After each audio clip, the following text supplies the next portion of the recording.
जय श्री राम। आप सबका स्वागत, आप सबको प्रणाम।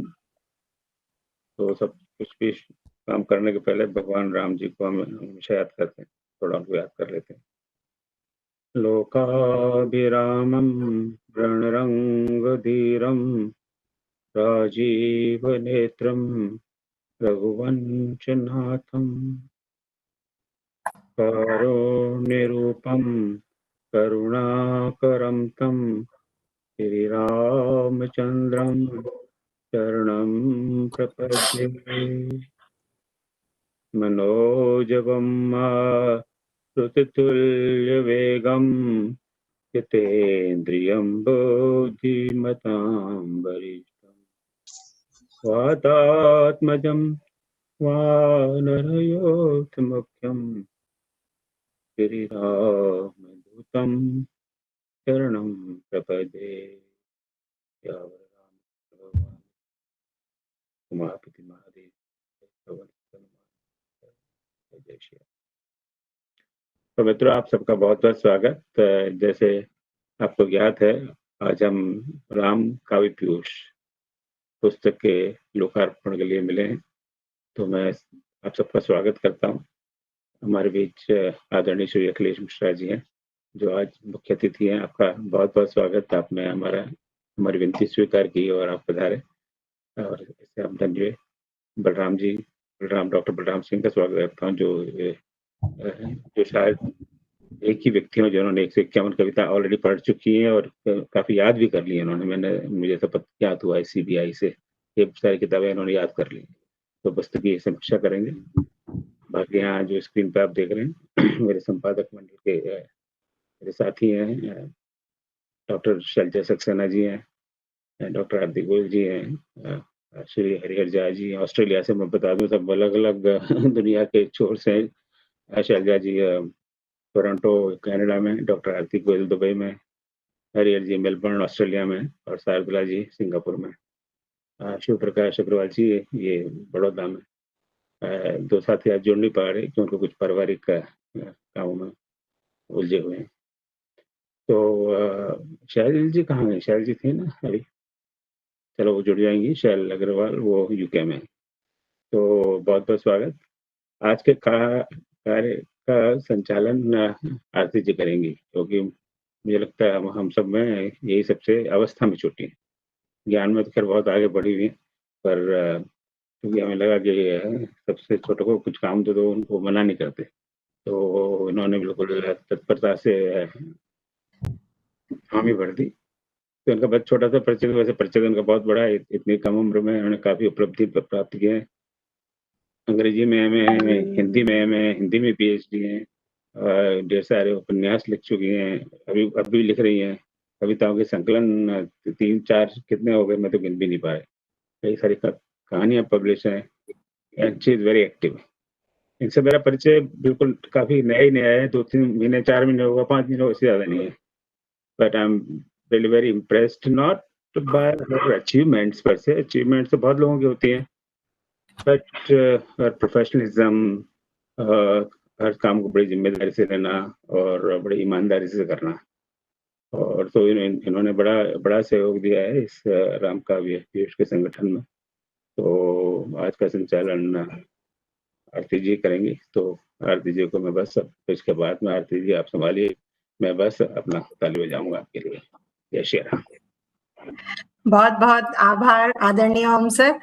पता नहीं मैं इस प्रशंसा के लायक हूं या नहीं, जो आपने जितने भी शब्द कहे हैं, इतने अच्छे शब्द कहे हैं, जरूर मैं उनके ऊपर खरा उतरने की कोशिश करूंगी।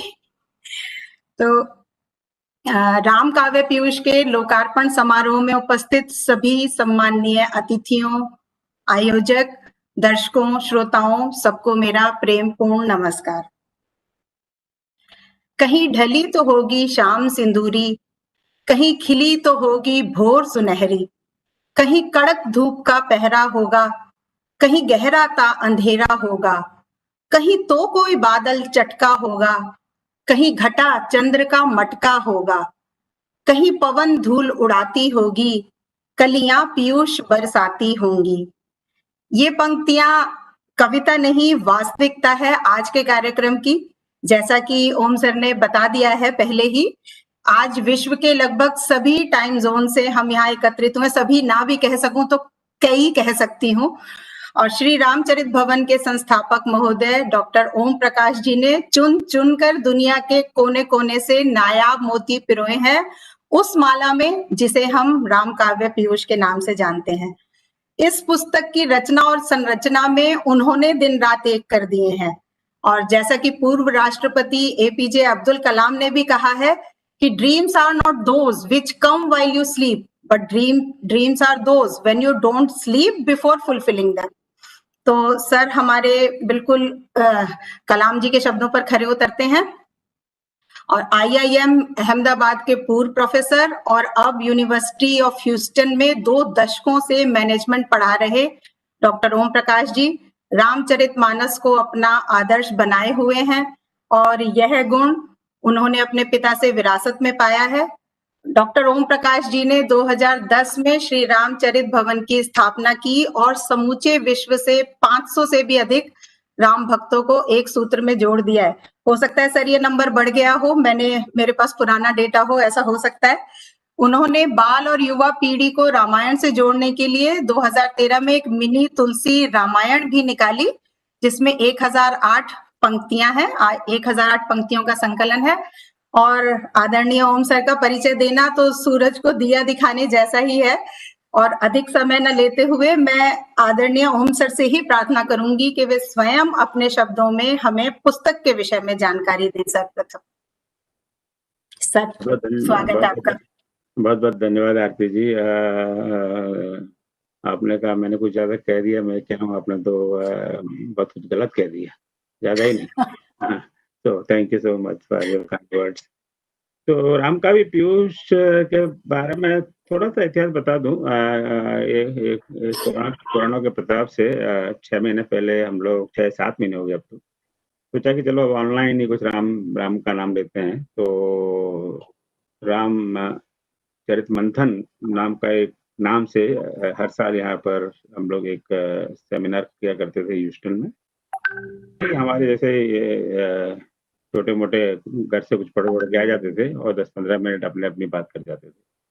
तो अच्छा चल रहा था, हर साल कम से कम इस बहाने थोड़ा बहुत राम का नाम और उसके बारे में कुछ जानकारी और कुछ ज्ञान उपलब्धि हो जाया करती थी। पर इस साल वो नहीं हो पाया, हम सब जानते हैं कारण क्या है। तो सोचे चलो ऑनलाइन ही करते हैं। तब ये भाव था कि चलो भाई महीने में 1 आध दिन मिल लिया करेंगे, हो सकता है 10-15 लोग आ जाएं। पर ये देखिए ना, हम सोचते कुछ ना कुछ होता पूरा। राम जी कुछ और मर्जी थी, तो अच्छा तुम अच्छे फंसे, अब तुम हर साल, हर महीने में 1 बार नहीं, हर सप्ताह करोगे। तो उन्होंने हमें फांस लिया। तब मैंने कहा 1 बार का भी ऐसा करते हैं, महीने में 2 बार करते हैं। तो जो दर्शक लोग थे, वक्ता लोग थे, श्रोता लोग थे, बड़ा सबने ऑब्जेक्शन लिया, नहीं, it has to we have to have every Saturday. मैं चलो एवरी सैटरडे से तभी से ये कार्यक्रम चल पड़ा। तो इसी संदर्भ में एक बार हमने सोचा कि यहाँ इस सभा में बहुत सारे लोग बड़े बड़े कवि हैं, तो कुछ एक राम काव्य गोष्ठी करते हैं। काव्य जैसे काव्य गोष्ठियाँ तो होती रहती है, आप सब लोग बहुत सारी गोष्ठियों के प्रणेता हैं। गोष्ठी में मर्यादा ये रहेगी, जो भी कविता है वो भगवान राम पर हो या रामायण पर हो, रामायण के संबंधित किसी विषय पर। तो जो पहली गोष्ठी की, मेरे ख्याल 20-21 कवियों ने अपनी अपनी कविताएं सुनाई और बड़ा अच्छा रहा। फिर उसके बाद उस प्रेरणा से आगे फिर 2-3 महीने बाद फिर दोबारा इसी तरह की गोष्ठी की, उसमें ऐसे रिस्पॉन्स रहा। तब मन में भाव आया कि इतनी सारी कविताएं इनकी हैं, तो क्यों ना इनको इकट्ठा करके पुस्तक का स्वरूप दिया जाए। अब वही उसकी फिर बात बनी और फिर मैंने ढूंढना शुरू किया जो लोग इसमें वास्तव में काम कर सकें।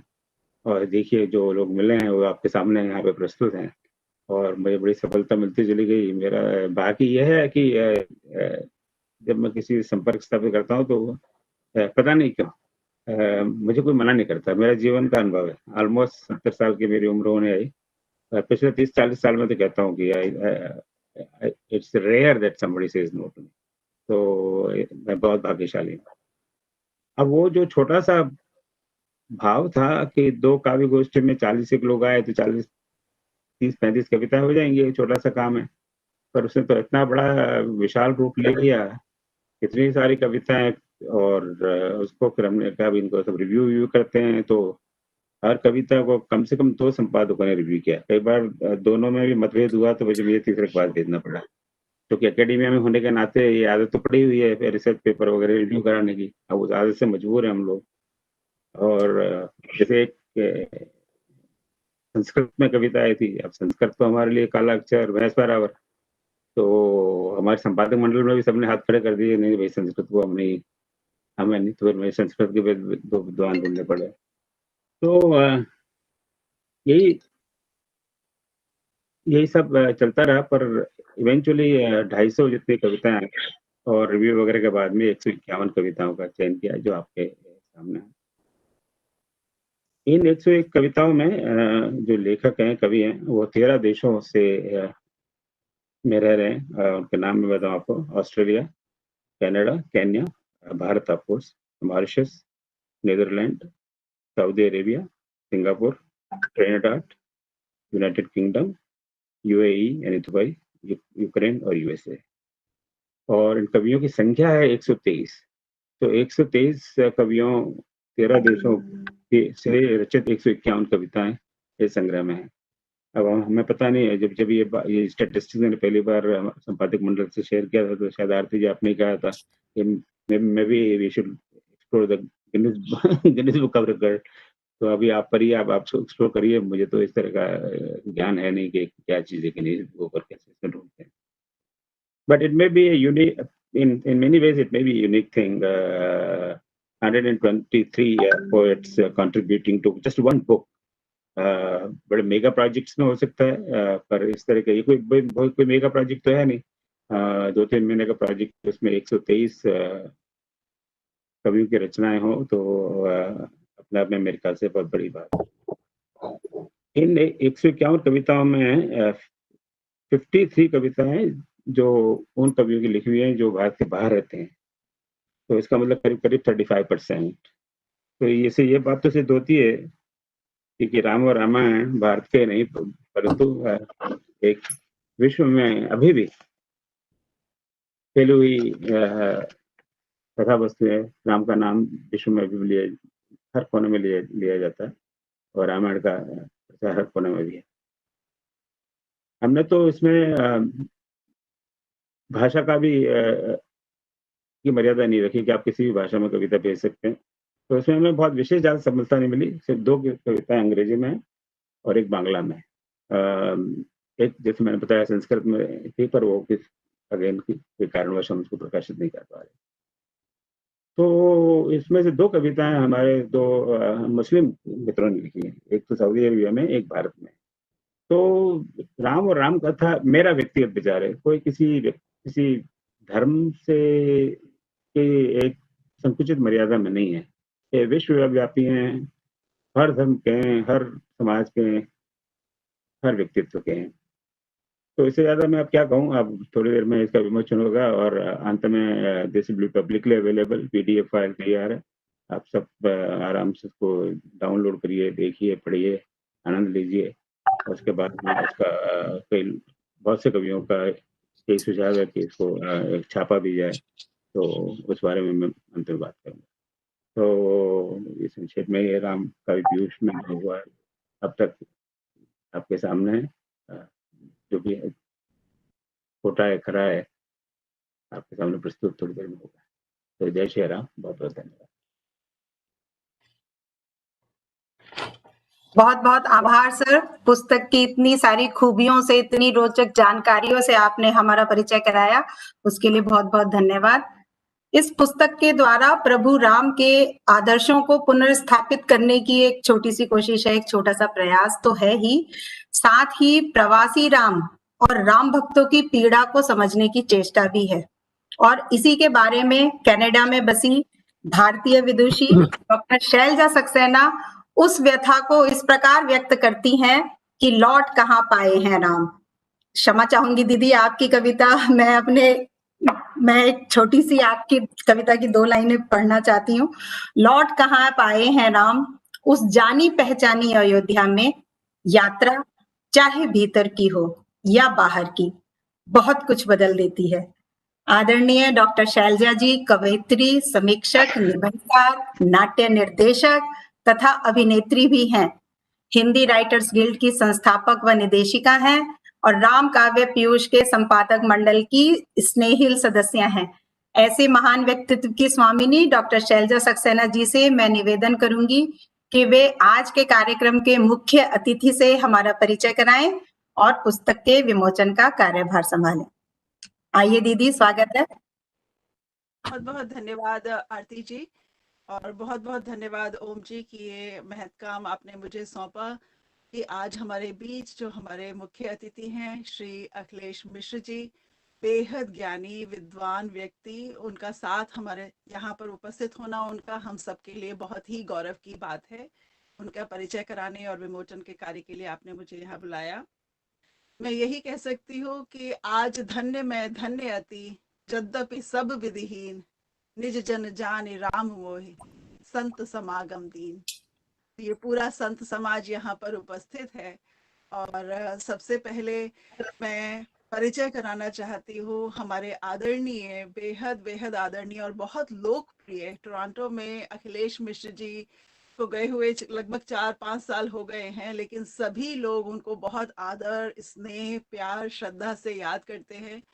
यहाँ पर वो कॉन्सुलेट जनरल रहे हैं 3 वर्ष, और यहाँ पहले भी बहुत सारे अच्छे कॉन्सुलेट जनरल आए, लेकिन अखिलेश मिश्र जी की जो छवि यहाँ पर बनी है यहाँ के भारतीय समाज में, और उन्होंने अपने कामों से, अपने स्नेहिल व्यवहार से, अपने विद्वत्ता से जो हम सबको प्रभावित करके एक दिशा दी है, वो अपने आप में अप्रतिम है। तो वो बहुत अच्छे व्यक्ति हैं। कल मैं अपनी एक मित्र से बात कर रही थी जो भारत से आई थी, और उन्होंने एक कार्यक्रम में अखिलेश मिश्र जी को सुना था जो यूनिवर्सिटी में पढ़ाती हैं। मैं उन्हें बता रही थी कि अमीषा अनेजा जी, मैं उनको बता रही थी कि कल सुबह मैं अखिलेश मिश्र जी का परिचय कराने वाली हूँ, और उनका परिचय इतना सुंदर, इतना लंबा है, मैं सोच रही हूँ कैसे शुरू करूँ। तो उन्होंने बहुत एक मीठी सी बात कही। उन्होंने कहा उनका तो एक ही परिचय है, एक लाइन में, कि वे बेहद अच्छे व्यक्ति हैं। तो उनकी ये इस बात से मन इतना गदगद हुआ, और सचमुच में वहीं से बात शुरू होती है, क्योंकि ज्ञान, विद्वत्ता, अध्ययन, डिग्रियां, नौकरी, पद, सब अंततः उस एक अस्तित्व पर आकर टिकता है जिससे व्यक्ति एक वृक्ष बनता है। और मुझे दिखाई देता है कि वही बीज तत्व लेकर अखिलेश मिश्र जी दुनिया की अनेक कोनों में गए। वे काबुल में रहे हैं, सैन फ्रांसिस्को में रहे हैं, टोरंटो में रहे, और उसके बाद मालदीव में रहे, वहां पे एम्बेसडर थे मालदीव में, और उसके बाद भारत में जाकर वहाँ पे ICCR सांस्कृतिक जो संस्था है उसके डायरेक्टर जनरल रहे हैं। और अब पिछले 3 फरवरी 2020 से वो ambassador Akhilesh Mishra ji ministry of external affairs के डेवलपमेंट पार्टनरशिप एडमिनिस्ट्रेशन में एडिशनल सेक्रेटरी पद पर उन्होंने काम करना प्रारंभ किया है। उन्होंने IIT BHU से bachelors of technology, masters of technology में डिग्री हासिल करी, और इन अनेक देशों में उन्होंने जब काम करा, उसमें सबसे एक महत्वपूर्ण बात मुझे लगी जो उन्होंने शायद शुरू में ही करी होगी। आज हमारे संबंध नेपाल के साथ थोड़े से टेढ़े मेढ़े हैं। उन्होंने वहां पर जॉइंट सेक्रेटरी के रूप में ज्वाइन किया था northern division of MEA dealing with India's relations with Nepal and Bhutan. उस समय उन्होंने उन संबंधों को बेहतर बनाने में बड़ी भूमिका निभाई, और ये बात जहाँ पे भी वो गए हैं वहाँ पे संबंधों के भारत के राजदूत के रूप में टोरंटो से लेकर सैन फ्रांसिस्को, काबुल और मालदीव में सब जगह उन्होंने, मालदीव में भी जब वो गए तो वहाँ स्थितियाँ उतनी कोई सुखमय नहीं थी, लेकिन उन्होंने जगह एक बेहद रचनात्मक भूमिका निभाई। राजनीति से सुनीति की ये जो एक यात्रा है, विद्वत्ता की यात्रा है, ज्ञान की यात्रा है, वो इस मानवीय भावनाओं को लेकर चली है जो कि मिश्र जी का जीवन का आधार है। वो कला, दर्शन, साहित्य, योग और ध्यान में गहरी रुचि ही नहीं रखते, वो बहुत उन्होंने अध्ययन करके वो बहुत सब ज्ञान अर्जित किया है, जो उनके, वो चाहे या ना चाहे, उनके बोलने से, उनके व्यक्तित्व से वो सब ज्ञान दिखाई देता है हमको। और अनेक भाषाओं के ज्ञाता हैं, अंग्रेजी के अतिरिक्त स्पेनिश, इटालियन और नेपालीज में बहुत साधिकार बोलते हैं। हिंदी और संस्कृत पर उनकी गहरी पकड़ है। मैं यही कह सकती हूँ कि संस्कृति, दर्शन, धर्म और साहित्य, इन 4 स्तंभों के बीच जो ज्ञान और भाव की आहुतियां देते हैं मिश्र जी, उसकी सुगंध चारों तरफ फैलती है, उनके सुनने वालों को मिलती है। तो इसलिए मैं ये कहूंगी कि आज विजयदशमी के पावन अवसर पर श्री राम जी के विजय रथ के समक्ष जब अखिलेश जी की शब्द पुष्प वर्षा होगी, हम उस सब का आनंद लेंगे। मैं सादर आमंत्रित करती हूँ मिश्र जी को कि आप आए और इस राम काव्य पीयूष का, जिसके लिए सभी लोगों ने बहुत प्रयास किया और विशेषकर ओम जी ने उसका विमोचन करें। आदरणीय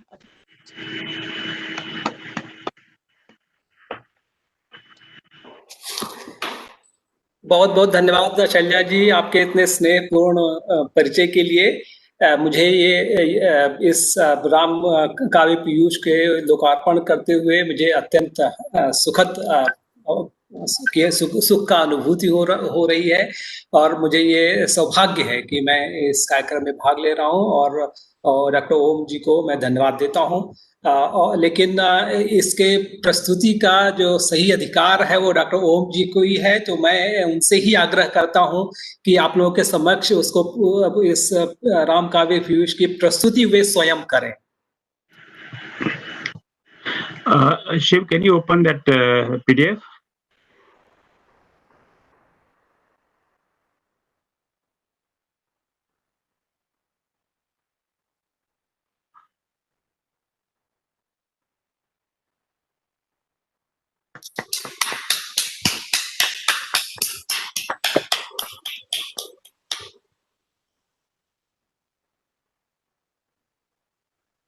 You can flip through some few pages.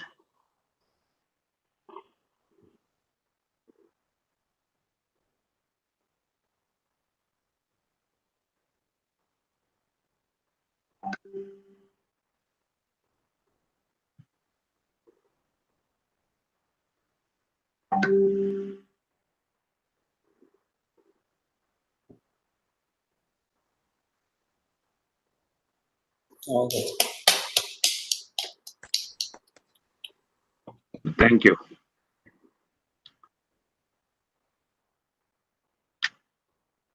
But thank you, Shiv. That's I think.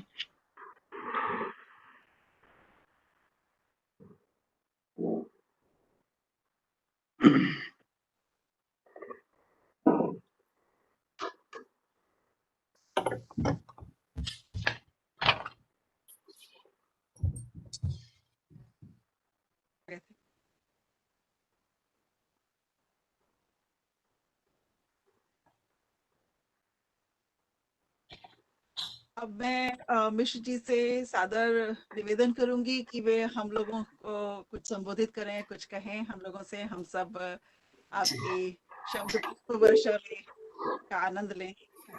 सादर एक बार पुनः मैं विजयादशमी की आप सबको हार्दिक शुभकामनाएं देता हूं, और एक बार फिर से मैं आदरणीय डॉक्टर ओम गुप्ता जी को धन्यवाद देता हूं, हृदय से साधुवाद देता हूं इस श्री राम काव्य पीयूष के जो आयोजन में जो ऊर्जा लगी है, जो प्रयास लगा है, जो सब प्रयास इनके और उनकी मंडली का है, उसको मैं सादर प्रणाम करता हूं।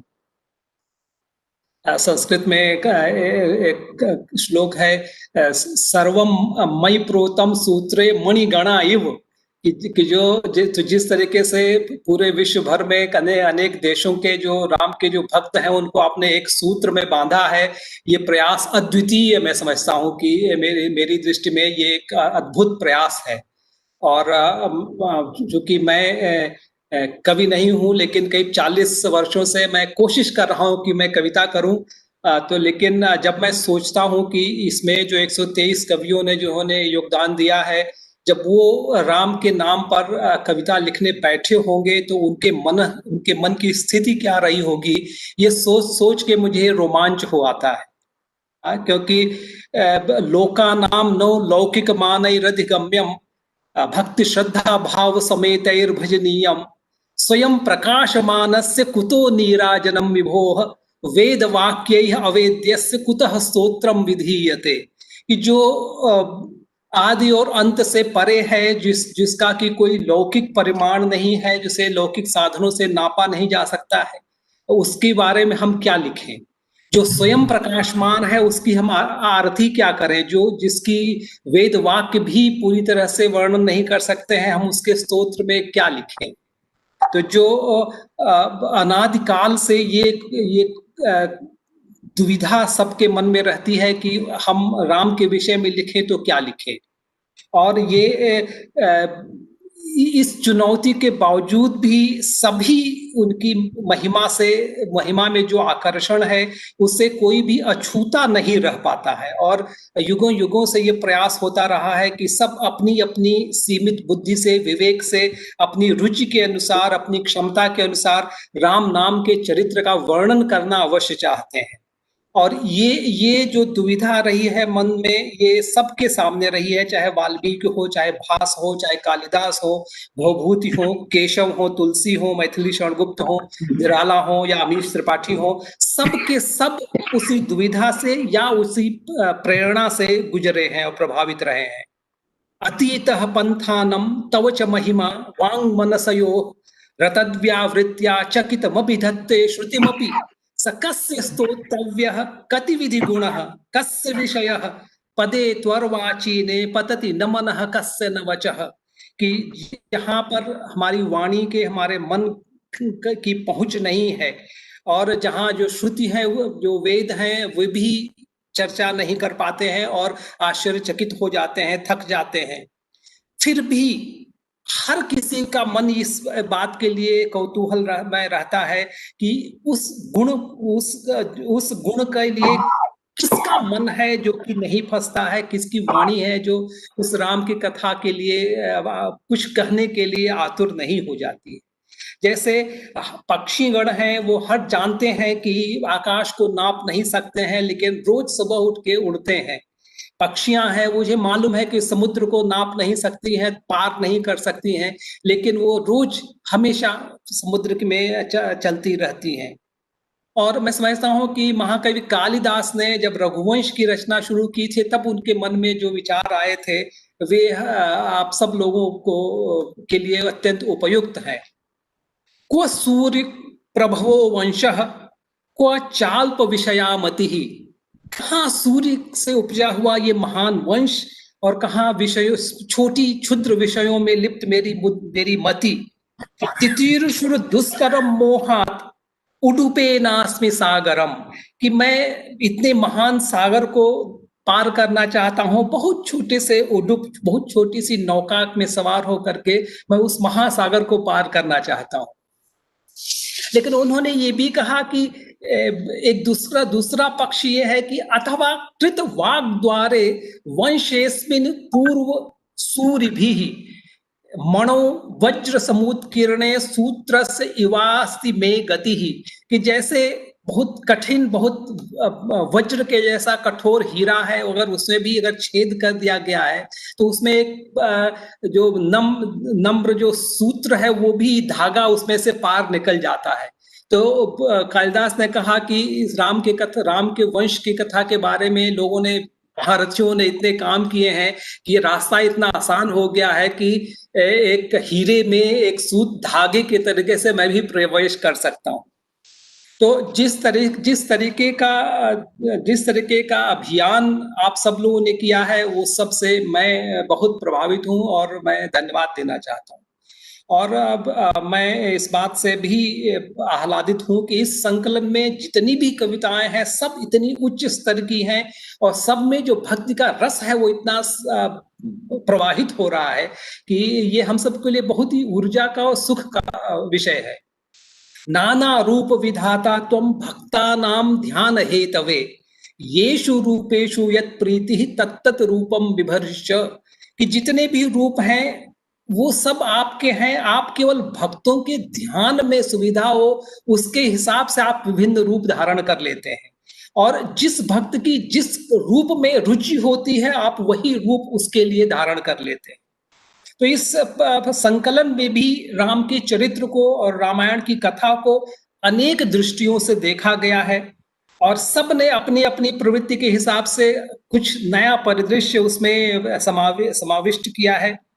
और मैं समझता हूँ कि जो जो भक्ति है, जो सच्चा प्रेम है या जो रमणीयता है, उसकी परिभाषा ही यही है कि उसका स्वतः प्रतिपल नवीनीकरण हुआ जाता रहता है। क्षणे क्षणे यन्नवतामुपैति तदैव रूपम रमणीयतायाम, कि जो प्रतिपल नया सौंदर्य लेके आता है वही रमणीयता की उसका रूप है। और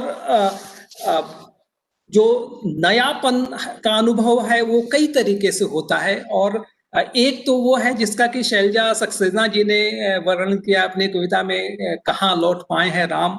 तो जैसे 14 वर्षों के बाद श्री राम लौट के आते हैं अयोध्या, तो लौटे हैं 14 वर्षों के बाद, पर लौटना ठीक वहां कहाँ होता है जिसे छोड़कर जाता है व्यक्ति।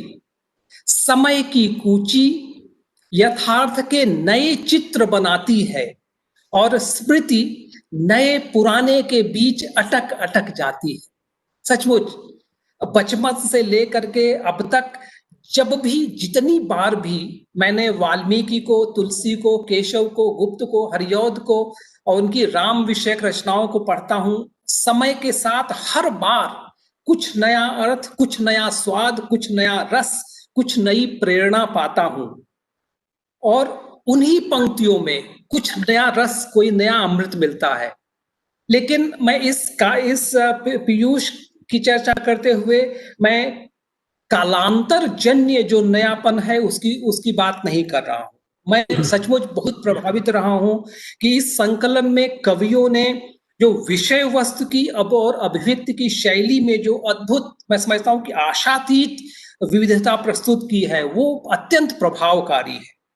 मैं समयाभाव के कारण सभी कवियों के और सभी कविताओं के विषय में कुछ नहीं कह पाऊंगा, लेकिन कुछ तो इतने प्रभावशाली हैं कि उनके विषय में बिना कुछ कहे भी नहीं रह पाता हूं। मैं समझता हूं कि इस काव्य संकलन में 3 प्रमुख प्रवृत्तियां हैं जो उभर कर आती हैं। एक तो ये कि भक्ति के अनन्य रूप में जो गहनता है और जो तीक्ष्ण भाव है, उसमें राम से जो सहृदयता और आत्मीयता और सहानुभूति का भाव उमड़ पड़ा है, है। जैसे वेद व्यथित जी ने फरीदाबाद से लिखा है कि राम की पीड़ा को जिस तरीके से उन्होंने अनुभव किया है, किसने देखा राम हृदय की घनीभूत पीड़ा को, कह भी जो न सके किसी से उस गहरी पीड़ा को, मन करता है राम तुम्हारे दुख का अंश चुरा लूं, पहले ही क्या कम दुख झेले कैसे तुम्हें पुकारूं। ये राम के साथ जो भक्ति का ये अद्भुत रूप है कि हम उनसे हमारे कष्टों का निवारण करें, उसकी प्रार्थना नहीं करता हूं। मैं ये प्रार्थना करता हूं कि हे राम, मैं तुम्हारे दुखों में से कुछ अंश चुरा लूं कि आपका दुख कम हो जाए। अद्भुत।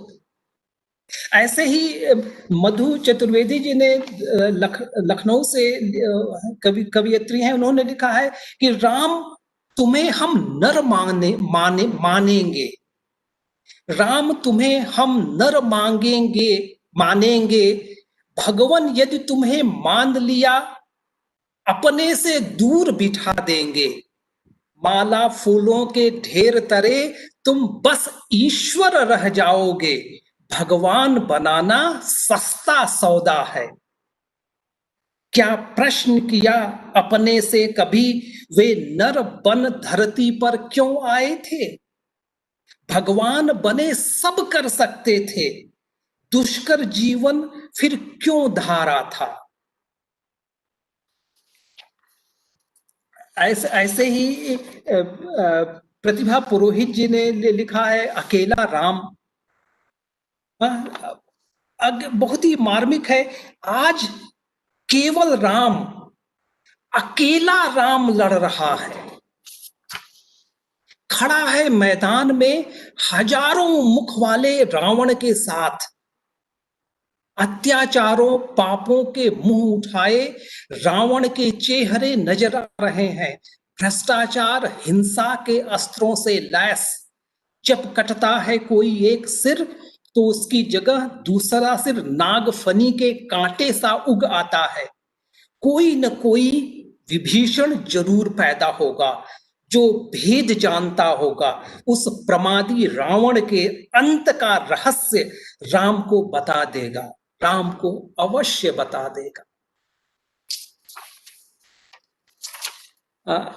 ऐसे ही कोटा से बशीर अहमद मयूख जी की कविता है जिसने कि हृदय को स्पर्श किया है कि धर्म भाषा प्रांत की ये भेदवादी घोषणाएं ये स्वयं से ही स्वयं को तोड़ने की योजनाएं, कामना सिंहासनों की सामने है स्वर्ण लंका, संकटों से ग्रस्त है सम्मान रघुकुल के वचन का, लिख रहे हैं सब देश की तकदीर रावण है रथी, हार मत जाना विरथ रघुबीर रावण है रथी।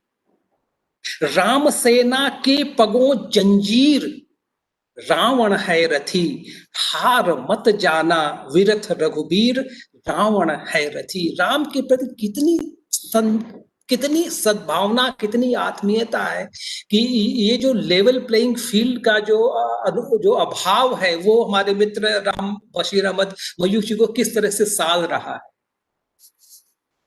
ऐसे ही अनीता सिंह जी ने मुजफ्फरपुर से लिखा है,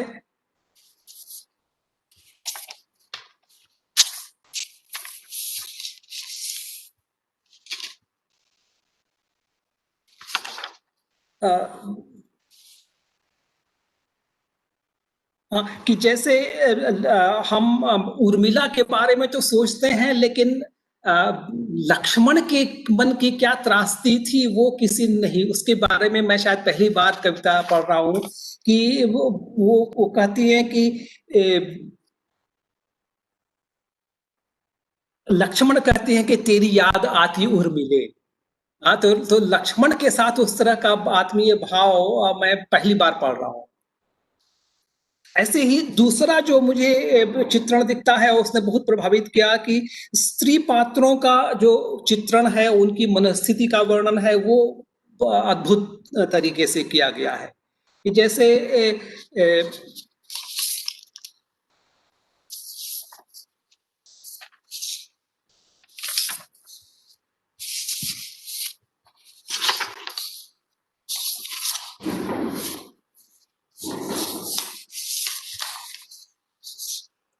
जैसे रश्मिशील जी ने लिखा है अभिलाषा, तो उसमें जो उर्मिला का जो चित्रण है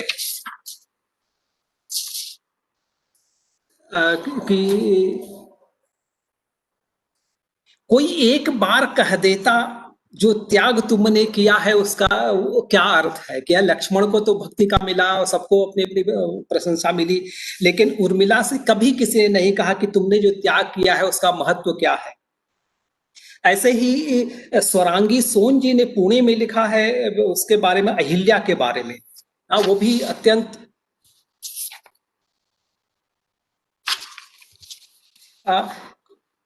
उसे अहिल्या के बारे में लिखा है उन्होंने कि या तो उसे पतिव्रता होना है या पत्थर। आपकी ठोकर लगी थी उसे अनजान में और वो ही बदल गई स्त्री में। पहले उससे कहा गया तुम नहीं हो पतिव्रता, फिर कहा गया तुम नहीं हो महज शिला। और उन्होंने जो एक बहुत डरावना प्रश्न उठाया है अहिल्या के बारे में, वो ऐसा हो कि एकदम नया है कि पहले उससे कहा गया तुम नहीं हो पतिव्रता, फिर कहा गया तुम नहीं हो महज शिला। अब जो कि फिर जाग रही हैं उसकी इच्छाएं, होने लगी है वो उम्मीद से, तो उसमें आप क्या क्या दोष प्रभुवर। ऐसे ही मधु शर्मा जी ने बर्मिंघम से एक प्रश्न उठाया है मां सीता की आशंका कि उनको चिंता है कि अगर लव कुश की जगह अगर बेटी पैदा होती तो क्या होता। ऐसे ही रेखा राजवंशी जी ने सिडनी में मांडवी के चित्त के जो मन स्थिति है, उनकी व्यथा की बात की है, वो मैं समझता हूं कि ये दुर्लभ है। सीता सौभाग्यशालिनी थी, पति के साथ वन गई, त्याग मूर्ति उर्मिला भी पूजनीय बन गई। क्या दोष क्या था मेरा, मुझे इतना बताते नाथ, किस अपराध हेतु तजनीय मैं बन गई। मैं समझता हूं कि मैं मांडवी के मन की व्यथा को मैं पहली बार पढ़ रहा हूं। और तीसरा जो परिप्रेक्ष्य है और जो प्रवृत्ति है, जो कि मैं इस काव्य में रेखांकित करना चाहूंगा, कि ये है कि सामाजिक चिंतन, कि आज के परिवेश में जो समाज में हम देख रहे हैं अच्छा या बुरा, उसका राम की कथा पर किस तरीके से आरोपण किया गया है, वो बहुत ही नया है। कि जैसे मनमीत कौर जी ने गुरुग्राम से लिखा है मर्यादा पुरुषोत्तम के बारे में, कि राजा नहीं जन सेवक जो मर्यादा पुरुषोत्तम हो।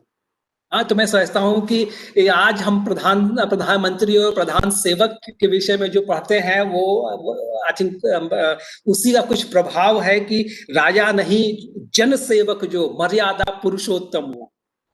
ऐसे ही राकेश खंडेलवाल जी ने अमेरिका से लिखा है, उसमें तेरे राम नहीं है, प्रतिमा एक सुशिल्पित है पर उसमें तेरे राम नहीं है।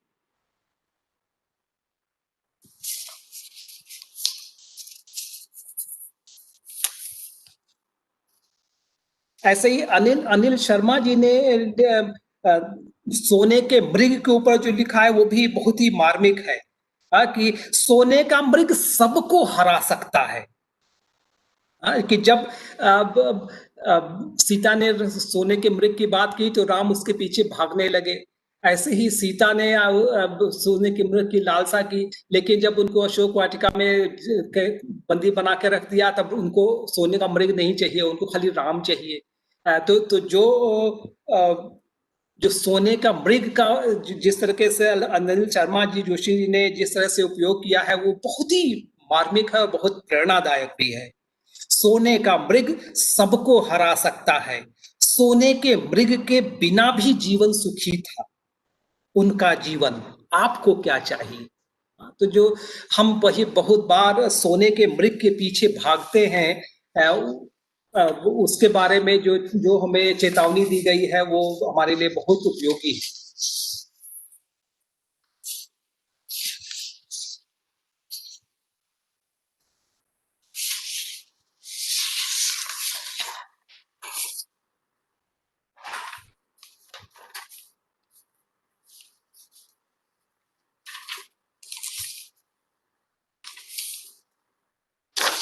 मित्रों, मैं अंत करना चाहूंगा आदरणीय डॉक्टर ओम गुप्ता जी के ही प्रश्न से, कि उन्होंने किया था, उन्होंने प्रश्न किया है कि जन्मे क्यों थे श्री राम।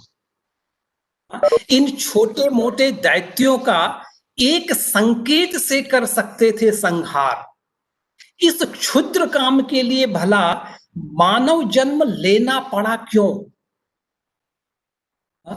अब जन्मे थे प्रभु श्री राम, मानव जाति को देने शिक्षा, मार्गदर्शक के रूप में और आदर्श मानव के रूप में, मर्यादा पुरुषोत्तम के रूप में श्री राम हर समय, हर युग, हर काल और हर देश में प्रेरणादायक हैं और अनुकरणीय उदाहरण थे, हैं और रहेंगे।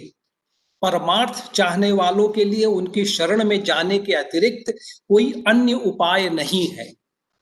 राम नाम अवलंब बिनु परमार्थ को आस, तुलसी बारिख बूंद गही चाहत चढ़न आकाश।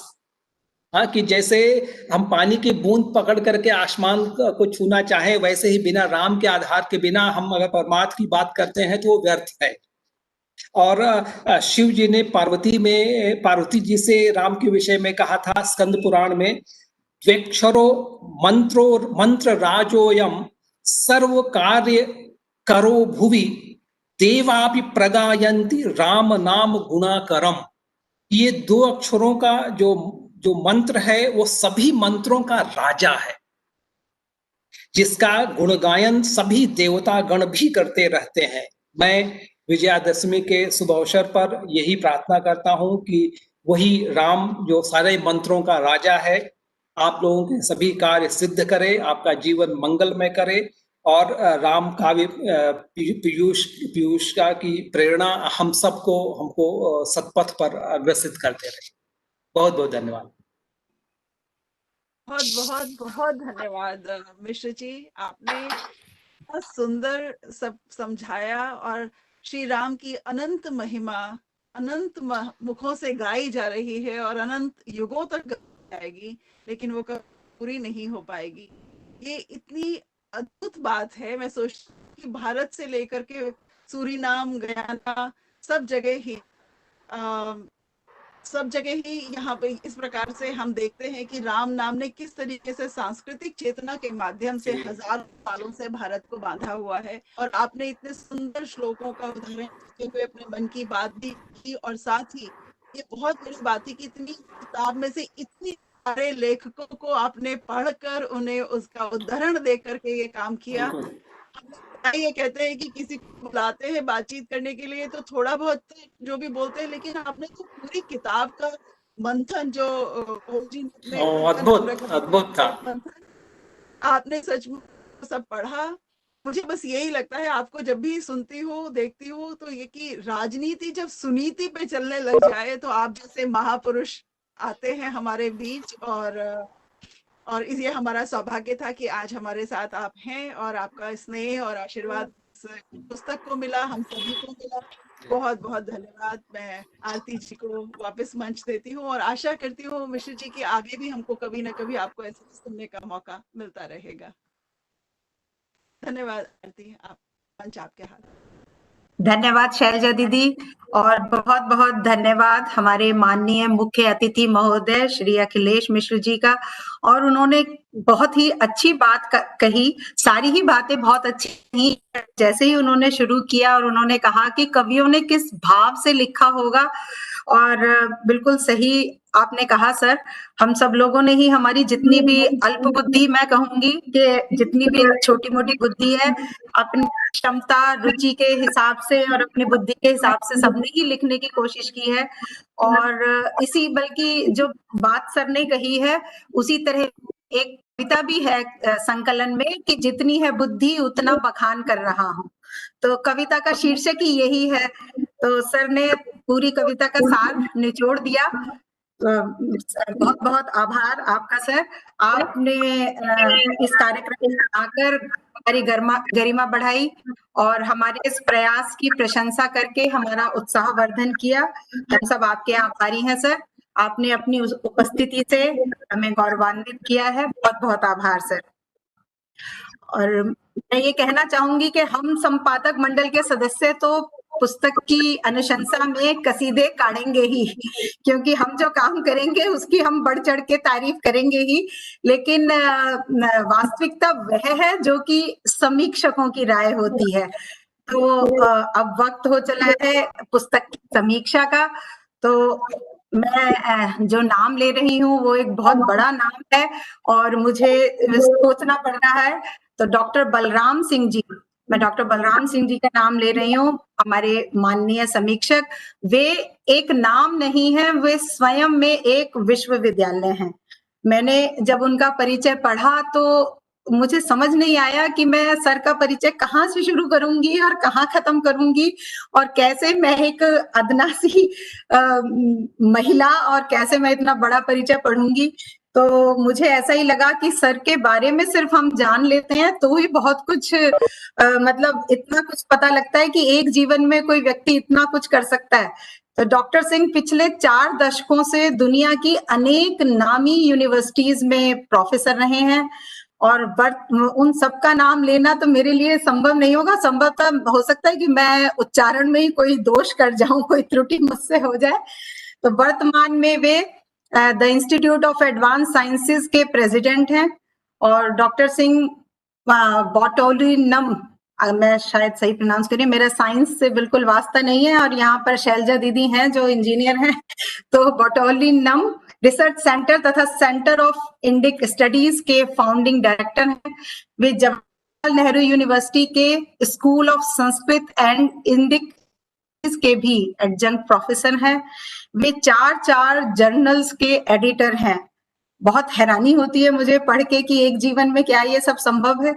उनके शोध के नाना विषय जो हैं वो बहुआयामी हैं और समाजोत्प्रेरक हैं। 325 से भी ज्यादा उनके आलेख हैं जो कि भारतीय दर्शन पर हैं, परंपराओं पर हैं, जो कि हमें बहुत कुछ सिखाने की चेष्टा करते हैं। उनकी 14 पुस्तकें हैं जिनसे कि विद्यार्थीगण बहुत वर्षों से लाभान्वित हो रहे हैं और पाठकगण भी लाभान्वित हो रहे हैं। तो अब मैं अधिक समय न लेते हुए मैं आमंत्रित करना चाहूंगी माननीय डॉक्टर बलराम सिंह जी को कि वे राम काव्य पीयूष पर अपने विचार प्रस्तुत करके हमें धन्य करें। स्वागत है आदरणीय का डॉक्टर बलराम सिंह जी। कृपया आए और अपने मेरी तस्वीर आ रही है कि नहीं आ रही है? सर आपकी तस्वीर नहीं आ रही है सर, आपकी बैकग्राउंड दिखाई दे रही है जो इंस्टीट्यूट की है। गड़बड़ हो गया, मैं एक बार निकल के फिर से वापस आता हूँ इसमें। जी सर। कुछ गड़बड़, तब तक आप कार्यक्रम रखे रहे हैं, अपना कोई वार्ता करते रहे, क्योंकि क्षमा चाहूंगा कि मैंने उसको थोड़ा सा ऑफ कर दिया था, उसकी वजह से मैं आ नहीं पा रहा हूँ। मैं प्रयत्न करता हूँ आने का। जी सर, जाएं तब तक ये मैं खुशी की बात जाहिर कर देती हूँ कि आदरणीय शैल जी जुड़ गई हैं, जो थोड़ा सा चिंता का विषय हो रहा था। हम शैल जी जुड़ी हुई थी लेकिन हम उन्हें देख नहीं पा रहे थे, तो मुझे भी चिंता हो रही थी कि हमारे कार्यक्रम की वरिष्ठ सदस्य ही अगर हमें नहीं दिखाई देंगी, नमस्ते शैल दीदी, तो हमारा कार्यक्रम किस तरह से सफल हो पाएगा। तो अच्छा है दीदी भी जुड़ गई हैं, क्योंकि सर ने जैसा पहले ही बताया संपादक मंडल के 2 सदस्य नहीं जुड़ पा रहे हैं इस वजह से। तो क्योंकि हर एक किसी की अपनी मतलब कुछ व्यक्ति उनके कमिटमेंट्स थे जिसकी वजह से वो नहीं जुड़ पा रहे हैं। तो अभी हम सर का वेट कर लें। सर आप बताइए। ओम सर का वेट करते हैं, शायद सर जुड़ रहे हैं। जब तक बलराम जी जुड़ रहे हैं तब तक मैं भी अपनी ओर से अखिलेश जी को धन्यवाद दे दूं, उनका आभार मानूं। आपने तो जितना आपने राम काव्य पीयूष को पढ़ा है उतना मैंने भी नहीं पढ़ा। मैंने तो पोस्टमैन का तरह काम किया है, इधर से आई कविता इधर इन संपादकों को भेज दिया है, इन्होंने जैसा कहा वो भेज दिया। तो अब मुझे भी प्रेरणा मिल रही है कि मैं भी पढ़ूं इसके अंदर है क्या। तो बहुत बहुत बहुत बहुत धन्यवाद। तो that's so kind of. Singh साहब आ गया? हाँ बस, स्वागत सिंह साहब आपका। स्वागत है सर आपका। धन्यवाद। देखिए, आपने ओम प्रकाश जी को बहुत बहुत धन्यवाद कि आपने मुझे ये अवसर दिया, और इसको पढ़ने का सबसे बड़ा मेरा जो लाभ हुआ ये कि अखिलेश मिश्र जी ने तो इसका रिव्यू कर ही दिया है।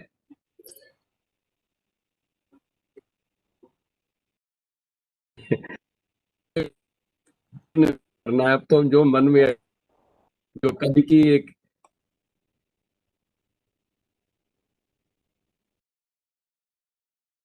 और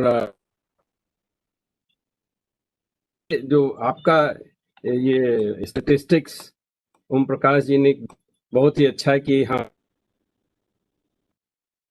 कई जगह से जुड़े, विदेशों में इतने ज्यादा विदेशी राम काव्य पीयूष में भाग के लिए तत्परता से इसमें जुड़े हुए हैं। एक बात जो कि इन्होंने स्टैटिस्टिक्स में दी वो ये है कि इसमें महिलाओं का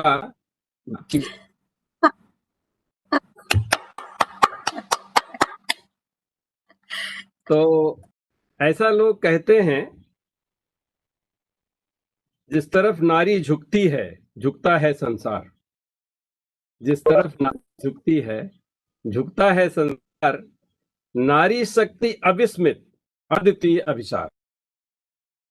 तो इसका कुछ, ये सिर्फ जो ओम प्रकाश जी तो राम प्रेरित हैं, ये तो इनकी पुस्तक उन्होंने मुझे भेजी थी जिसमें इन्होंने सब्जेक्ट इंडेक्स बनाया हुआ है और उसको देख के हम कुछ भी ढूंढ सकते हैं। मतलब रामचरितमानस में कुछ ढूंढ, ओम प्रकाश जी को पहले ढूंढना पड़ता है। तो उनसे ये इनको मैंने और कई चीजें सजेस्ट किया, इन्होंने कहा नहीं, ये किसी को ढूंढना है तो क्या जिज्ञासा होनी चाहिए। अगर जिज्ञासा है तो इन्होंने एक स्रोत बना दिया। आज की जो ये बात हो रही है राम काव्य पीयूष की, जो कि मैं देख रहा हूँ शुरू से ही, कभी कभी थोड़ा मोड़ा इसमें अभी भागीदारी भी करता हूँ, लेकिन अधिकतर इनका जो अथक प्रयास है उससे हम जो लाभान्वित हो रहे हैं, सारे लोग जो लाभान्वित हो रहे हैं, उसका सारा श्रेय इनको जाता है।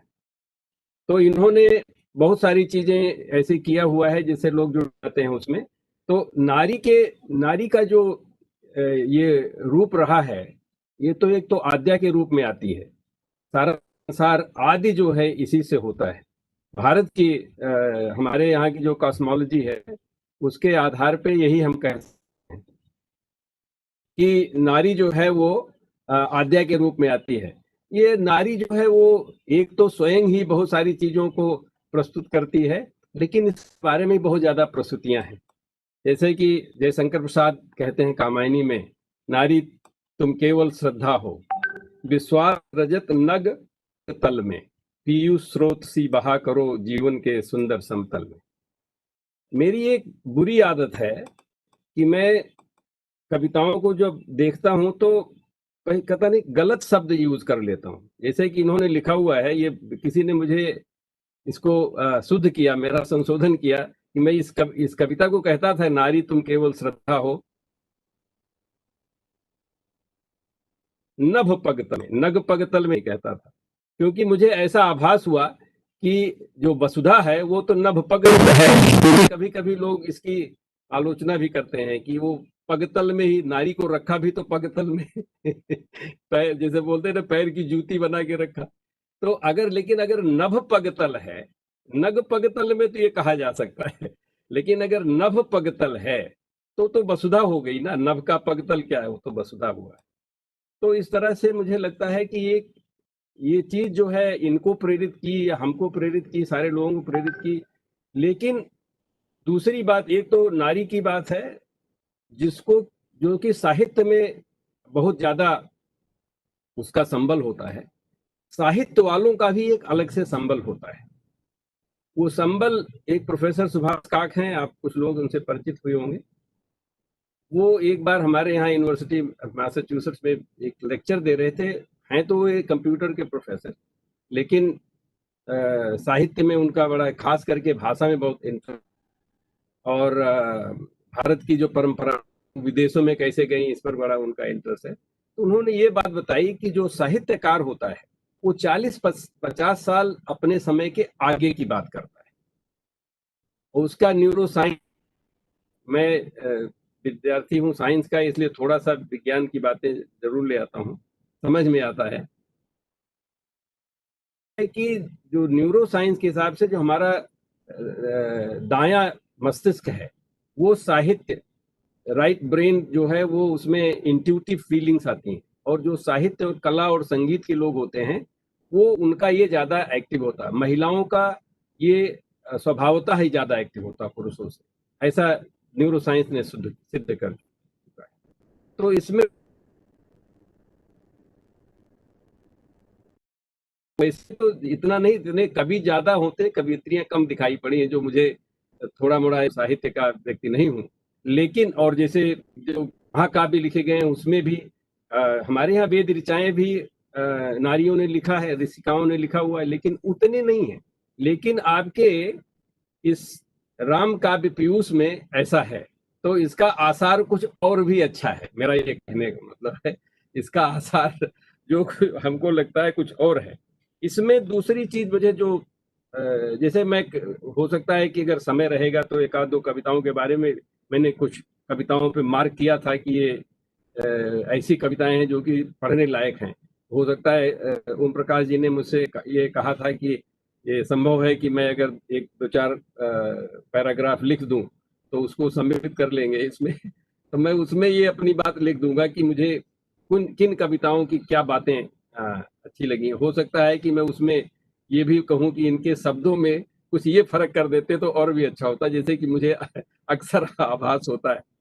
तो लेकिन जो मैं देखता हूं वो है कि भिन्नता है, विविधता, ताजगी है आज की। भिन्नता है, ये राम काव्य पीयूष में भिन्नता है, विविधता है, ताजगी है आज की, भावना है बह रही पीयूष कलित समाज की। इसमें आज के समाज की बात हो रही। राम तो बहुत पुरानी प्राचीन बात है। बहुत सारी चीजें जो कि अखिलेश मिश्रा जी ने ध्यान आकर्षित किया लोगों का कि आज हम उसको कैसे कर सकते हैं आज के जीवन में। तो राम एक प्रवाह है जो कि प्रवाहित होता रहता है और वो हम पे निर्भर करता है कि हम किस कोठे से उसको लेके जाते हैं, उस प्रवाह को लेके जाते हैं। और वो समय समय पर दोनों शक्तियां, राक्षसी शक्तियां, असुर असुर शक्तियां आती हैं, क्योंकि ये संसार का नियम है, प्रकृति का नियम। इससे किसी तरह से हमको विचलित नहीं होना चाहिए, क्योंकि यही तो, जैसे कई कविताओं में लिखा गया है कि अगर रावण न होता तो फिर राम क्या होते।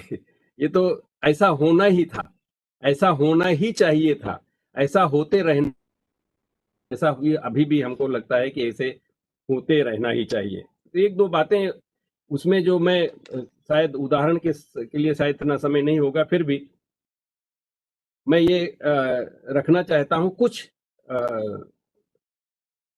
कुछ ऐसे तथ्य आए सामने जो कि नारियों के बारे में, कई पात्र, राम तो पात्र है ही है, राम के अलावा सबसे ज्यादा नारी पात्रों पर भी इस पर चर्चा हुई। सीता पर हुई, उर्मिला पर हुई, मांडवी पर हुई, तरह तरह की। एक कुछ लोग छूट गए, थोड़ा मोड़ा हुआ बात, जैसे सूर्पनखा के बारे में बात नहीं हुई। सूर्पनखा के बारे में ज्यादा बात नहीं हुई। आज का युग जो है, मैं भारत की बात नहीं कर रहा हूँ, इस मंच पर जो लोग विराजमान हैं उनकी बात नहीं कर रहा हूँ, लेकिन एक नारीवादी प्रक्रिया चल चुकी है सारी दुनिया में। और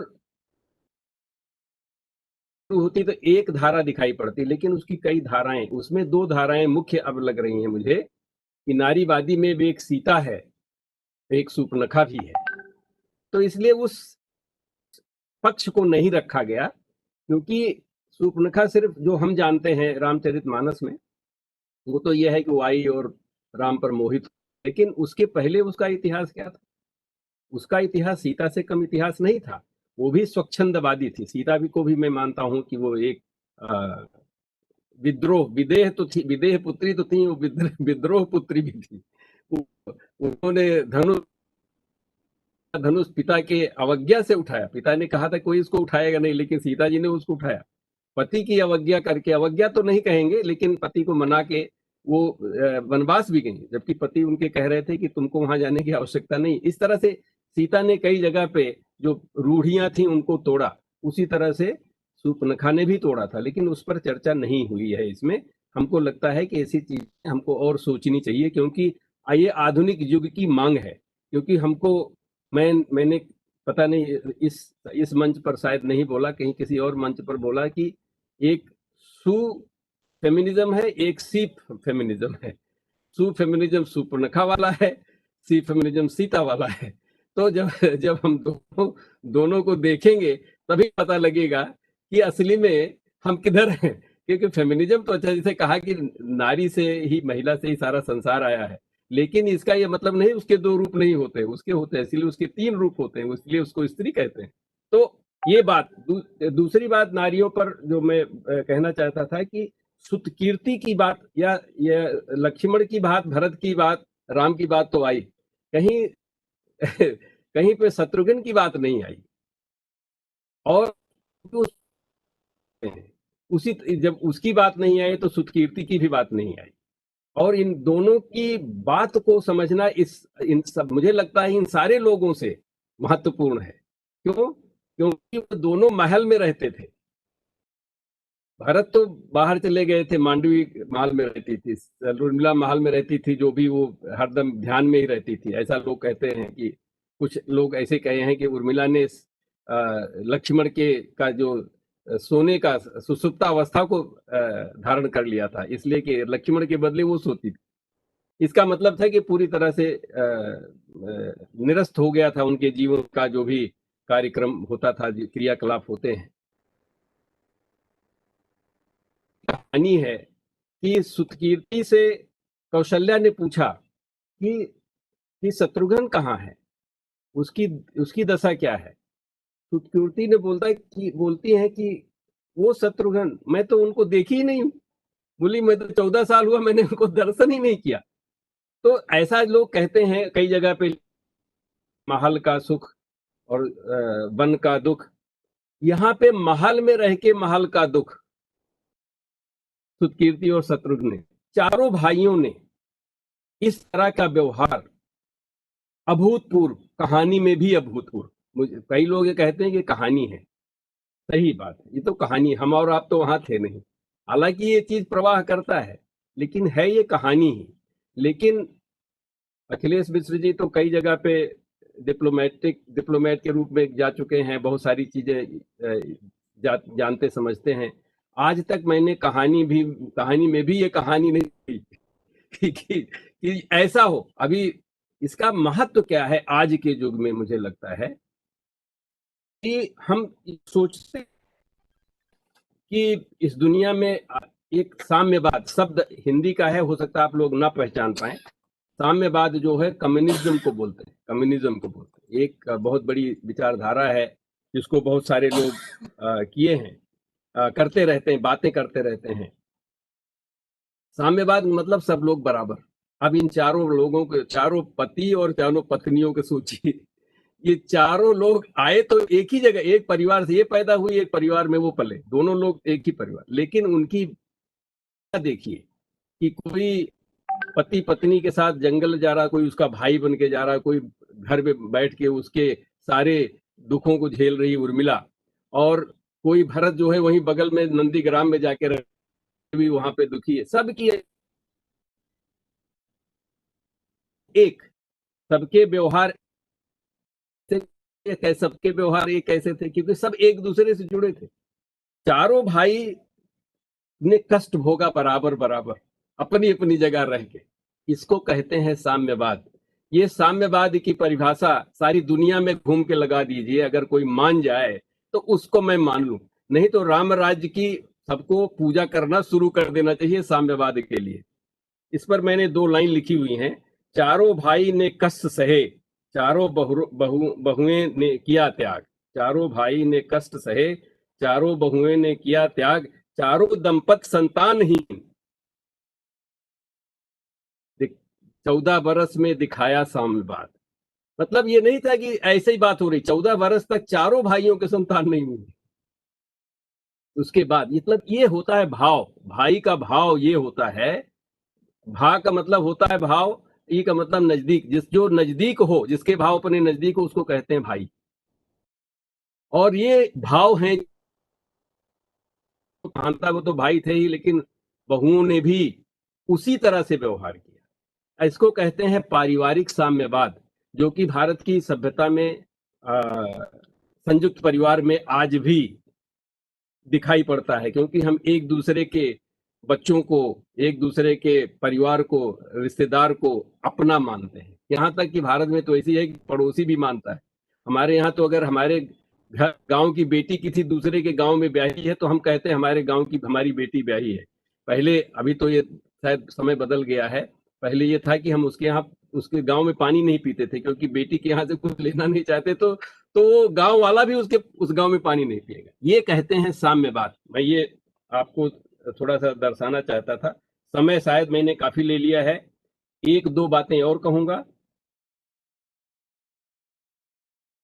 कई जगह पे युग की बात आई है, कभी कविताओं में कलियुग की बात आई है, और ये भी कहा गया है कि तो राम तो हर युग में है, ये तो युग युगांतर, मतलब इससे काल चक्र से परे है। राम की बातें जो हैं काल चक्र से परे हैं। क्योंकि जिस समय वो त्रेता भी था उस समय रावण जैसा अत्याचारी आतताई त्रेता में भी हो सकता है। लेकिन बात ये होती है उस समय की युग में ये होता है कि त्रेता युग में धर्म की बात ज्यादा मजबूत थी, तो राम पैदल भी जाके रावण रथी बिरथ रघुबीरा वाली जो बात है, जो कि वो एक कविता में भी लिखी गई, जो कि अखिलेश जी ने उसकी चर्चा की थोड़ी सी। आवाज के युग के लिए बहुत ही अच्छी कविता है, वो मुझे बहुत अच्छी लगी थी। मैंने एक ही कविता सोचा था उसको बताऊंगा, वही बताने वाला, चूंकि आपने बता दिया मेरा काम खत्म कर दिया। लेकिन मैं ये कहना चाहता हूं कि युग की दो चीजें, फिर थोड़ा सा विज्ञान दिमाग में घुस जाता है। मैंने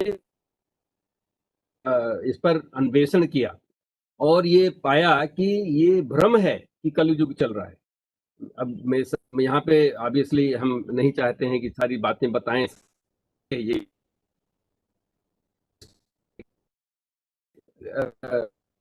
गणना के अनुसार ये त्रेता युग का चतुर्थ चरण चल रहा है, शुरू हुआ है 2000 में। तो अब आपको दिखाई पड़ रहा है ये ऐसी कलयुग नहीं, जो लोग ये कहते हैं कि 4,32,000 का कलयुग अभी 5,000 गुजरा है, ये आपको भ्रमित करने के लिए कहा गया है। मुझे लगता है कि हमको राम राज्य की, क्योंकि महात्मा गांधी अगर राम राज्य की बात करते हैं तो क्या उनको यह पता नहीं था कि कलयुग चल रहा है, इसमें तो घोर पाप होगा। राम राज्य की बात हो रही है और गणना के अनुसार भी मुझे लगता है कि ऐसा ही है। एक बात और कहूंगा, वो है भाषा पर। तुलसीदास पे कई कविताएं लिखी गई हैं, बहुत ही आदर सत्कार के साथ उनको नमन किया गया है, और उनके ज्ञान की, उनके निष्ठा की, उनके बलिदान की, ऐतिहासिक रूप से भी, जो कि उन्होंने शुरू किया जब मुगलों का राज था, तो उन्होंने एक अपने तरीके से इस बात को सामने रखा। उसके साथ मैं लेकिन ये जोड़ना चाहता हूं कि तुलसी की बात जो है वो अवधि में लिखी गई है।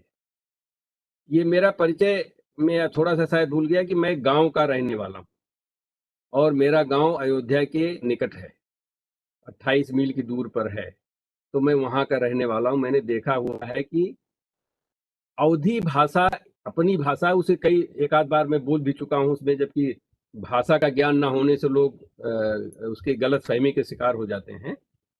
तो तुलसी बाबा ने इसको अवधी भाषा में लिखा। वो उनकी मातृभाषा नहीं थी, ये भी लोग गलत समझते हैं, उनकी मातृभाषा वो नहीं थी, वो तो ब्रजभाषा में भी लिखे हुए हैं। इसे लोग कहते हैं अलीगढ़ के पास क्या उनका धाम था जहाँ पे पैदा हुए थे, तो उन्होंने इसको लिखा। इसमें 2 लाइन पढ़ देता हूँ, उसके बाद थोड़ी सी व्याख्या करूंगा। तुलसी ने रामचरित में क्यों न कही, तुलसी ने रामचरित अवधि में क्यों कही, हिंदी रामायण इतना लोकप्रिय क्यों नहीं।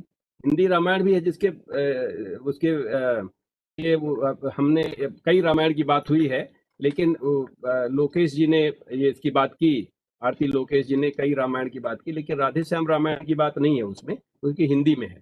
तो तुलसी ने रामचरित अवधि में क्यों कही, हिंदी रामायण लोकप्रिय इतनी क्यों नहीं। कवि तो वो थे ही पर और कलाकार थे, कवि तो वो थे ही पर और कलाकार थे, राम जी की भाषा में ही राम जी के प्यार थे, राम जी की भाषा में ही राम जी के प्यार थे। और ये नहीं कह रहा हूं कि वो राम अवधि बोलते रहे होंगे मैं, लेकिन अब उसकी जो उनका उत्तराधिकारी भाषा जो है तो अवधि है। और तुलसी बाबा ये भाषा का प्रयोग करके इसको ये कहते लोग कि लोक की भाषा थी इसलिए लिखा उन्होंने, नहीं, लोकप्रिय होने की भाषा थी। लोकप्रिय कैसे हो सकता है, जैसे मुंबई वाली फिल्म देखते हैं, अगर कोई दूध वाला, कोई सब्जी वाला, कोई रसोईया वाला, उससे कौन सी भाषा बुलवाते हैं, अवधि। क्यों? क्योंकि सबको मालूम है कि यही लोग वो काम करते हैं यही लोग वो काम करते हैं जो हमारे यहाँ के भैया लोग हैं मुंबई में जाके, वो सारा दूध वाला रसोईया वाला काम यही करते हैं। इसी से राम की भाषा में, अवधी भाषा में बोल के ये निश्चित कर दिया है कि ये जो कि राम वाली भाषा है, इसलिए अवधी भाषा में कहा। आखिर में एक आजकल थोड़ा सा मधुशाला का प्रेमी हो गया हूँ, तो इसलिए थोड़ा सा 4 लाइन मधुशाला की सुनाता हूँ। हमारी बन रही हुई मधुशाला की कविता है। आग सबको पीने की, मिले सोमरस का प्याला, आग लगी सबको पीने की, मिले सोमरस का प्याला, ऐसा प्याला मिले उम्र खत्म न हो उसकी हाला। आग लगी सबको पीने की, मिले सोमरस का प्याला, ऐसा प्याला मिले उम्र भर खत्म न हो उसकी हाला। ऐसा कौन रसायन होगा, ऐसी कहाँ योग, कौन रसायन होगा ऐसी कहाँ योगशाला। राम रसायन काव्य में लाए ओम पीयूष की मधुशाला। राम रसायन में लाए ओम पीयूष की मधुशाला। धन्यवाद।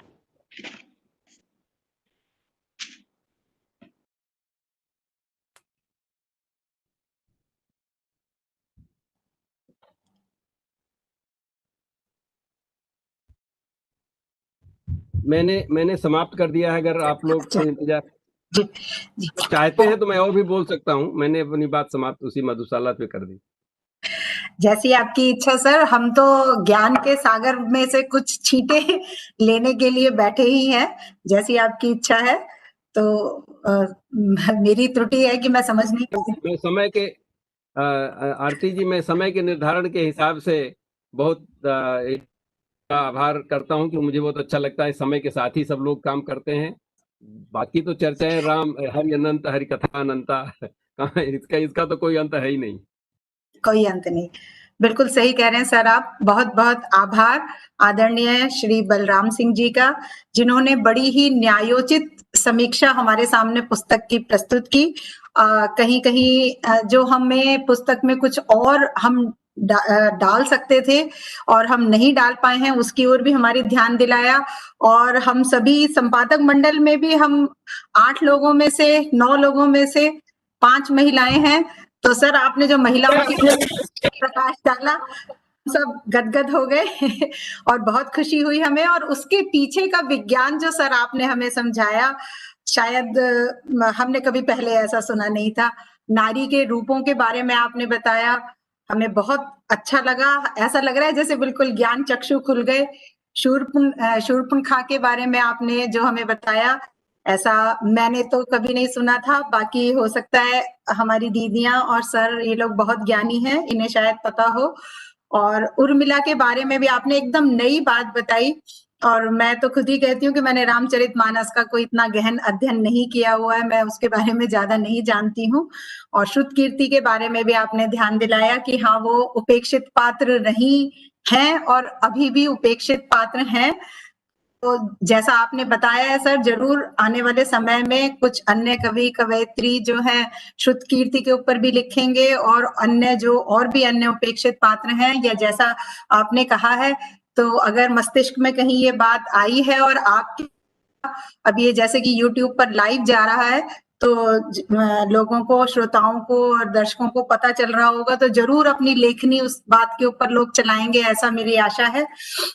और दिल तो हमारा नहीं भरा है आपकी बातों से, लेकिन जैसा आपने भी कहा और समय सीमा की वजह से हम सभी लोग जो है विवश हैं, परंतु अवश्य ये आकांक्षा रहेगी कि आपसे कभी और विस्तृत वार्ता का अवसर मिले। ऐसे ही अखिलेश मिश्र सर जी से और बलराम सर जी से हमें कभी विस्तृत चर्चा का अवसर मिले, तो हम अज्ञानियों को भी थोड़ा बहुत ज्ञान मिल जाए और हम अपने आप को धन्य समझेंगे। आपका बहुत बहुत आभार सर, अपना कीमती समय देने के लिए। तो अब हम कार्यक्रम को आगे बढ़ाते हैं। अब समय हो चला है हमारे दर्शकों और श्रोताओं को उस पुस्तक की कुछ झलकियां दिखाई जाएं जिसमें राम नाम की अमृत धारा बहती है और जिसे हम राम काव्य पीयूष कहते हैं। तो हमारे संपादक मंडल के सदस्य आज राम काव्य पीयूष में संकलित अपनी पसंदीदा कविताओं का पाठ आपके समक्ष करेंगे। यहाँ मैं फिर से ध्यान दिलाती हूँ, अपनी कविताओं का नहीं, अपनी पसंद की कविताओं का पाठ आपके सम्मुख करेंगे। तो संपादक मंडल के सबसे वरिष्ठ सदस्य श्री हरिहर झा जी से आपका परिचय कराना चाहूंगी।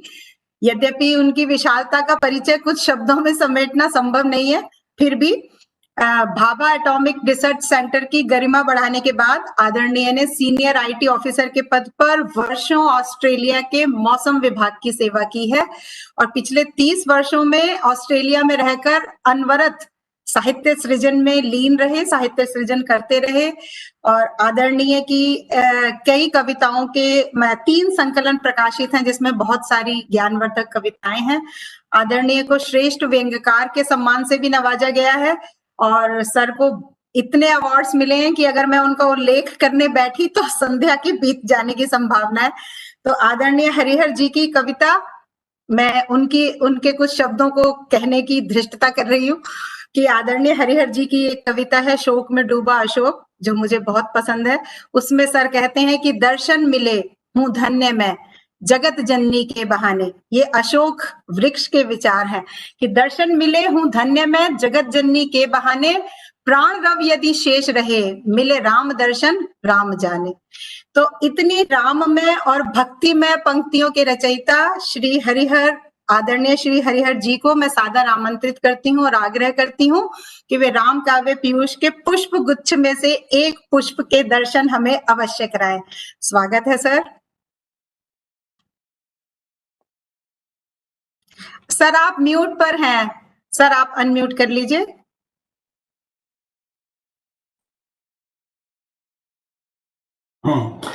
धन्यवाद आरती जी, अब आप सुन रहे हैं जी।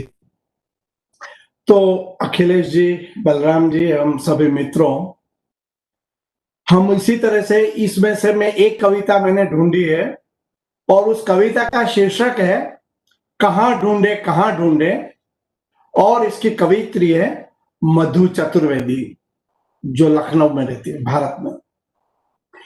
तो इसमें कहाँ ढूंढे कविता में से मुझे एक लेसन मिला कि अगर हमारी दृष्टि सही हो तो हम रावण के दंभ में भी राम को ढूंढ सकते हैं।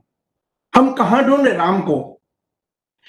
प्रश्न हर बार हम अपने से करते हैं, कहाँ ढूंढे अपने श्री राम।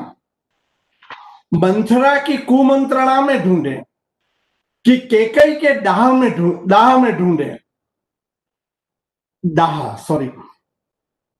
केकई के दाह में ढूंढे, दशरथ की उपेक्षा में ढूंढे कि ढूंढे उनकी चाह में। कहाँ ढूंढे अपने श्री राम।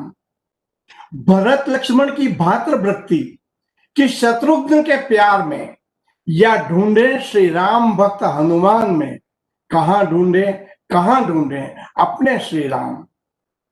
प्रेम हृदय सीता में ढूंढे, या सीता परित्याग में ढूंढे, या ढूंढे परशुराम के क्रोध में। कहाँ ढूंढे अपने श्री राम। शबरी के प्रेम में ढूंढे, या ढूंढे अहिल्या के उद्धार में।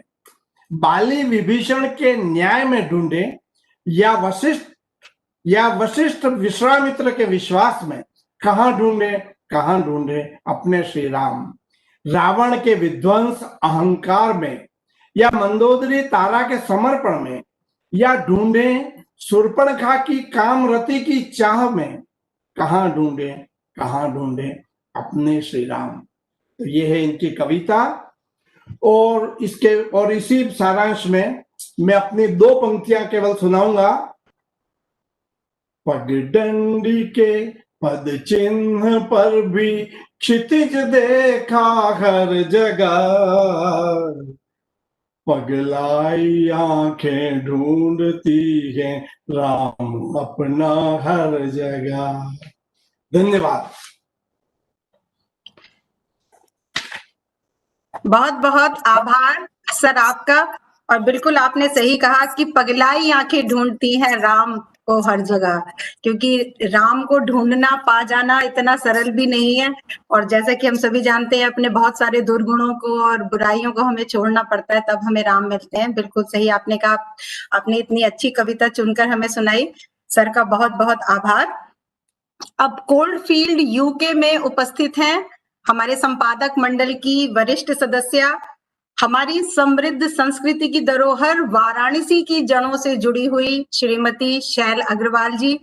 वे मधुरिम व्यक्तित्व की धनी हैं, सितार वादक हैं, नर्तकी हैं। आप सुनते जाइए, सितार वादक हैं, नर्तकी हैं, निबंधकार हैं, कहानीकार हैं, कवयित्री हैं, अनुवादक हैं और भी बहुत कुछ है। बस फिर मैं दोबारा से वही बात कहूंगी कि एक ही प्रोग्राम में उनका पूरा परिचय शायद मैं ना दे पाऊं। पिछले 52 वर्षों से ब्रिटेन में लगातार साहित्य सृजन कर रही हैं। आदरणीय के 2 उपन्यास और 4 अन्य पुस्तकें भी प्रकाशित हैं और ब्रिटेन से प्रकाशित द्विभाषीय पत्रिका लेखनी की संपादक और संचालक हैं। तो शैल अग्रवाल जी के भी इनको जो सम्मान मिले हैं, बहुत एक लंबी लिस्ट थी और उनकी गिनती करना भी मेरे लिए संभव नहीं हो पा रहा था, वर्णन करना तो मेरे बस की बात नहीं है। और जब मैंने शैल दीदी की कविता पढ़ी और उसके बाद अभी कुछ दिनों पहले ही हमने उनकी कविता सुनी भी, तो अब मैं ये कहूंगी कि अपने बचपन की यादें हमसे साझा करते हुए अपनी कविता सिया राम में रामचरितमानस की महिमा के बारे में बताते हुए शैल जी हमसे कहते हैं कि कंद में लिपटी पूजा घर में रहती, भावातुर माँ दादी नानी जिसे नित उठते ही माथे से लगाती, मंगल भवन अमंगल हारी, हर खुशी आपदा में विह्वल होकर गाती और दोहराती। इन पंक्तियों से कहीं मुझे अपनी दादी, नानी तो मैंने नहीं देखी अपनी, तो अपनी दादी मुझे याद आ गई। और अब मैं आदरणीय शैल दीदी को आमंत्रित करती हूँ कि हमें पीयूष आनंद से वो सराबोर कर दें, अपनी पसंद की कविता से हमें मुक्त कर दें। स्वागत है आदरणीय शैल जी का। जय सिया राम। मान्यवर अखिलेश जी, बलराम जी, सभी को सादर प्रणाम और अभिनंदन कर रही हूँ। विजयदशमी भी राम से जुड़ा पर्व है और हमारा काव्य संकलन राम काव्य पीयूष भी। ये आज इन दोनों की ही सभी मित्रों को बहुत बहुत बधाई। विजयदशमी मात्र एक त्योहार नहीं, हमारे लिए एक संकल्प की पुनरावृत्ति होनी चाहिए। लगता है राम को वन ही नहीं भेजा हमने, अपने आचरण, अपनी स्मृति, अपने मन तक से निष्कासित कर दिया है। आए दिन ही बच्चियों के अपहरण हो रहे हैं भारत में और उद्धार के लिए एक भी राम कहीं नहीं है। वक्त है कि हम राम को जीवित रखें और रावण को भी पहचानते चलें। राम काव्य पीयूष संग्रह में एक से बढ़कर एक कविता है जो आत्मा तक को सुवासित कर सकती है। परंतु मैं जिस कविता को आपके समक्ष प्रस्तुत करने जा रही हूँ वह भारत की अजमेर निवासी अंजू अग्रवाल लखनवी की कविता मर्यादा के पाठ है। सहज शब्दों में लिखी यह कविता अपने कोमल भाव पक्ष और स्पष्ट संदेश के साथ मन और मस्तिष्क दोनों पर एक साथ दस्तक देती है। तो प्रस्तुत है कविता मर्यादा के पाठ। मर्यादा के पाठ प्रभु श्री राम तुम्ही से पढ़ने हैं, तुमसे लेकर आदर्श तत्व जीवन के मूल्य भी गढ़ने हैं। जब प्रेम करो तो पूरा हो, वहां विवेक का काम नहीं। जब प्रेम करो तो पूरा हो, वहां विवेक का काम नहीं। स्वर्ण मृग के पीछे भागे तुम, प्रिय समर्पण का कोई दाम नहीं। तुम प्रेम शीर्ष तक पहुंचे भी और क्षण में ही फिर त्याग दिया। जन्मत की गरिमा के आगे संबंध सभी नत करने हैं। मर्यादा के पाठ प्रभु श्री राम तुम्ही से पढ़ने हैं। पर नारी की छाया से भी तुम सा संकोची और कौन। अहिल्या को तुमने तारा, निर्भया को अब तारेगा कौन। परिवार जिताने की खातिर तुमने निज सुख भी हार दिया। संसार बचाने की खातिर सब ठाट बाट भी त्याग दिया। मात पिता और भ्रात प्रेम के पाठ तुम्ही से पढ़ने हैं। मात पिता और भ्रात प्रेम के पाठ तुम्ही से पढ़ने हैं। मर्यादा के पाठ प्रभु श्री राम तुम्ही से पढ़ने हैं। जय सिया राम। धन्यवाद। मेरी कविता समाप्त हो गई यार।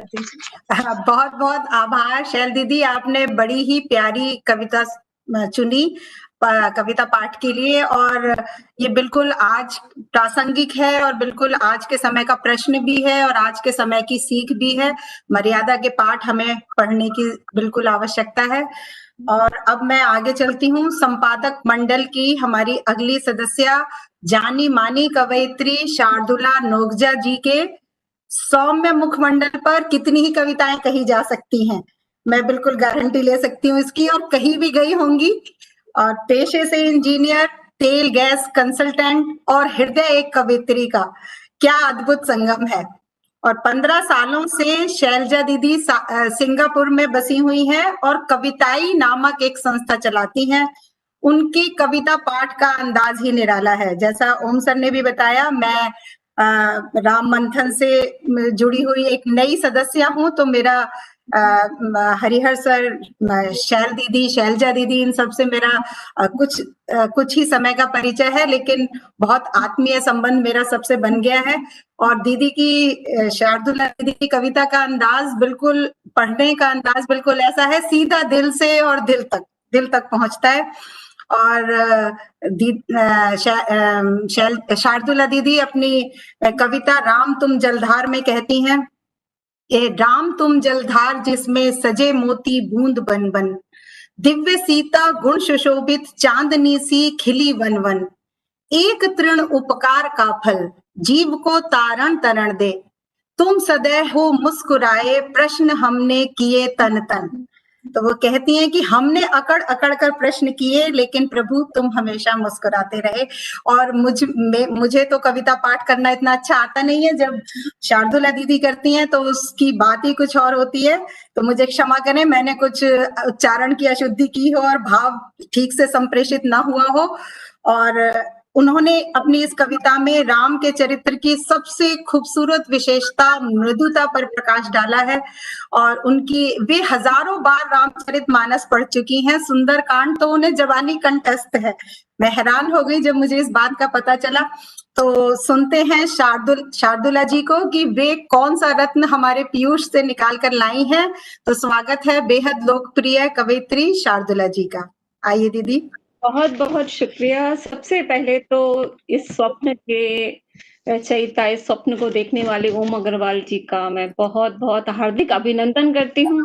उनकी ऊर्जा और उनकी ऊष्मा और उनका जो ट्रांसपेरेंसी, जो एक प्रोफेशनल जर्नलिज्म और ये जर्नल के एडिटर होते हैं, उनका वो जो है, मुझे वो इतना अच्छा लगा है। उनका एक, जो भी उन्होंने डिसीजन लिए सबके साथ मिलके लिए, बहुत ही अच्छा अनुभव था। बहुत से लोग तो मेरे पुराने दोस्त हैं इसके अंदर, बट कुछ नए लोगों से मैं मिली इस पूरे रचनाक्रम और इस पूरे एडिटर के रोल में, तो बहुत मुझे अच्छा लगा। आज जितना मैं अखिलेश मिश्रा जी के बारे में सुना, उससे बहुत बहुत ऊंचा मैंने पाया, तो धन्य हुई। बलराम सिंह जी ने भी बहुत अच्छी बातें कही और बहुत सारे गैप्स पे फोकस किया, और जो किसी वक्तव्य में गैप्स पे फोकस करने की क्षमता रखता है, और वो बहुत बहुत ही बड़ा है, वही मार्गदर्शन है। बाकी मिठास और वाह वाह क्लब का तो इस जीवन में क्या काम है, उससे आगे नहीं बढ़ते हैं। जब सब लोगों ने कविता चुनने का सबके पास समय आया, तो सबके लिए दुविधा होगी, मगर मेरे को कुछ दुविधा नहीं थी। मैंने अपने गुरु की कविता चुनी है। ये मेरे हिंदी के गुरु हैं, हिंदी कविता के राकेश खंडेलवाल जी, वॉशिंगटन डीसी से हैं। और मुझे बहुत खुशी हुई जब अखिलेश जी ने भी उस कविता के कुछ पंक्तियों को उद्धृत किया, तो मुझे लगा मैंने बिल्कुल ठीक कविता चुनी है। कविता का शीर्षक है उसमें तेरा राम नहीं है। कविता राकेश खंडेलवाल जी की है, वॉशिंगटन डीसी से।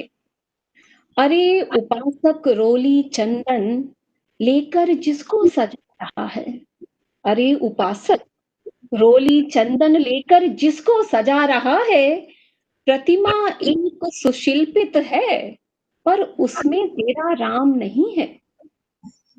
राम एक विस्तार परे जो किसी कल्पना की सीमा के, राम एक विस्तार परे जो किसी कल्पना की सीमा के, राम एक दर्शन है जिससे जन्म लिया है संस्कृतियों ने, राम एक अध्याय अनवरत, राम एक अध्याय अनवरत सिमट नहीं पाया ग्रंथों में, वर्णित तो हो न सका कितने ही यत्न किए युग के कवियों ने। अरे उपासक रोली चंदन लेकर जिसको सजा रहा है, प्रतिमा एक सुशिल्पित है पर उसमें तेरा राम नहीं है। वाल्मीकि से ले तुलसी तक और गुप्त में सब शब्द संवारे, लेकिन शब्दों की सीमा में बंधने वाला राम नहीं है। राम एक अध्यात्म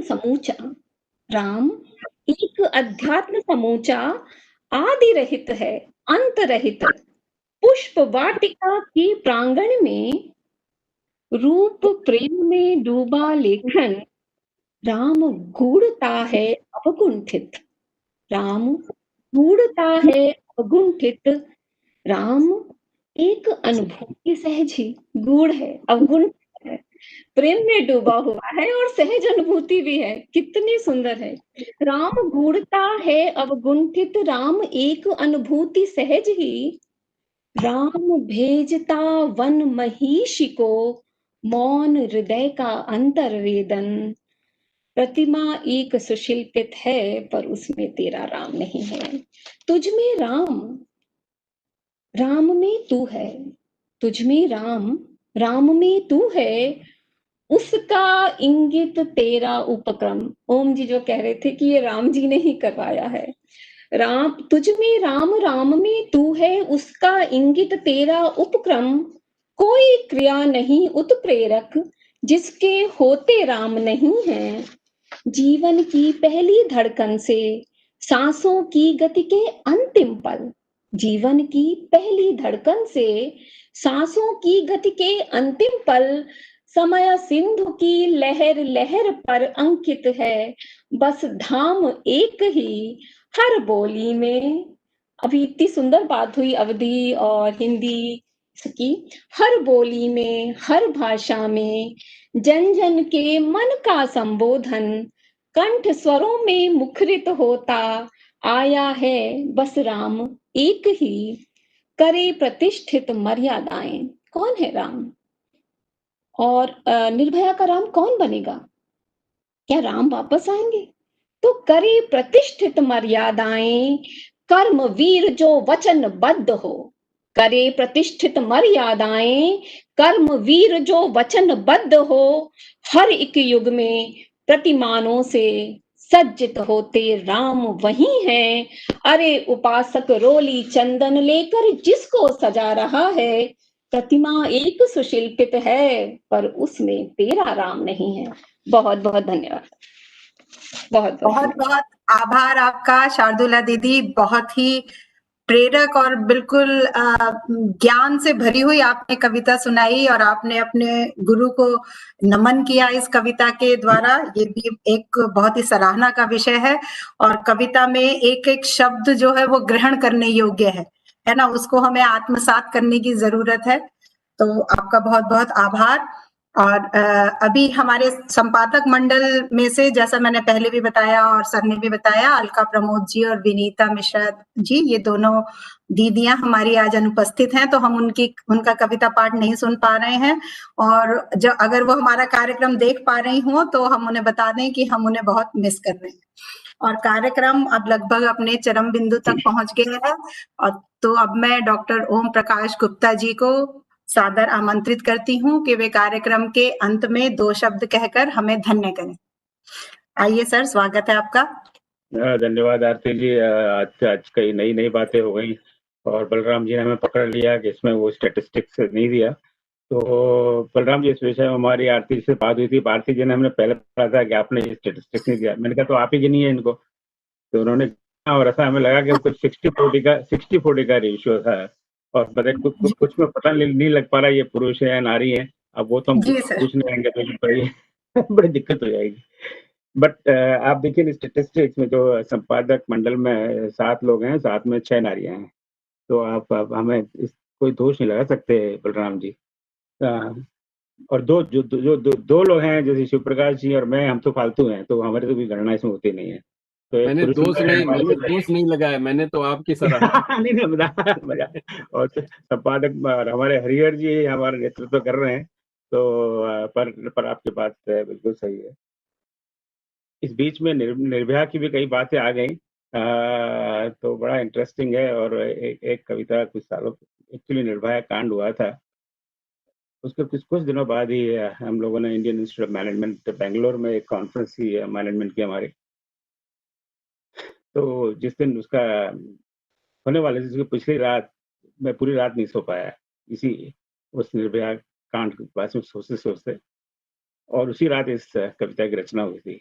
हालांकि ये कविता डायरेक्टली ना तो राम काव्य पीयूष से है, ना डायरेक्टली राम से है, पर आज मैं आप लोगों को सुनकर थोड़ी थोड़ी मुझे प्रेरणा मिली है, तो मैं उसको जरा पढ़ना चाहूंगा। कविता का शीर्षक मैं जानबूझ के भी नहीं दे रहा, बाद में अंत में स्पष्ट हो जाएगा। द्वापर युग की बात है, द्वापर युग की बात है, कल की जैसे बात है। धृतराष्ट्र दरबार सजा, दुर्योधन ने द्यूत रचा। शकुनी ने माया फैलाई, द्रुपद सुता तब बुलवाई। दुशासन करने निर्वस्त्र लगा, दुशासन करने निर्वस्त्र लगा। मानवता का हृदय फटा। भीष्म पिता ने मोड़ी आंखें, द्रोण गुरु बगले झांके। मानवता का नाश हुआ, मानव पापों का दाश हुआ। कृष्णा ने केशव याद किए, कृष्णा ने केशव याद किए। प्रभु ने आकर तब चीर दिए। द्रुपद सुता की लाज रखी, मानवता की रक्षा की। अब ये बात तो खत्म हो गई, इसका आज क्या लेना देना। द्वापर तो कब का बीत गया, द्वापर तो कब का बीत गया। दुर्योधन दुशासन अब भी राजा। द्वापर तो कब का बीत गया, दुर्योधन दुशासन अब भी राजा। नारी अब भी लज्जित होती, होता द्वापर फिर से ताजा। अंतर अब केवल इतना है, अंतर केवल ये उतना है, कृष्ण नहीं अब आते हैं। अंतर केवल अब इतना है, कृष्ण नहीं अब आते हैं। दुष्टों से मिलने में अब तो भगवान स्वयं कतराते हैं।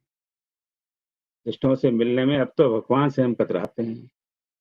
नारी नारी तू माता पुत्री, नारी तू माता पुत्री, दुष्टों के पापों को पड़ता सहना।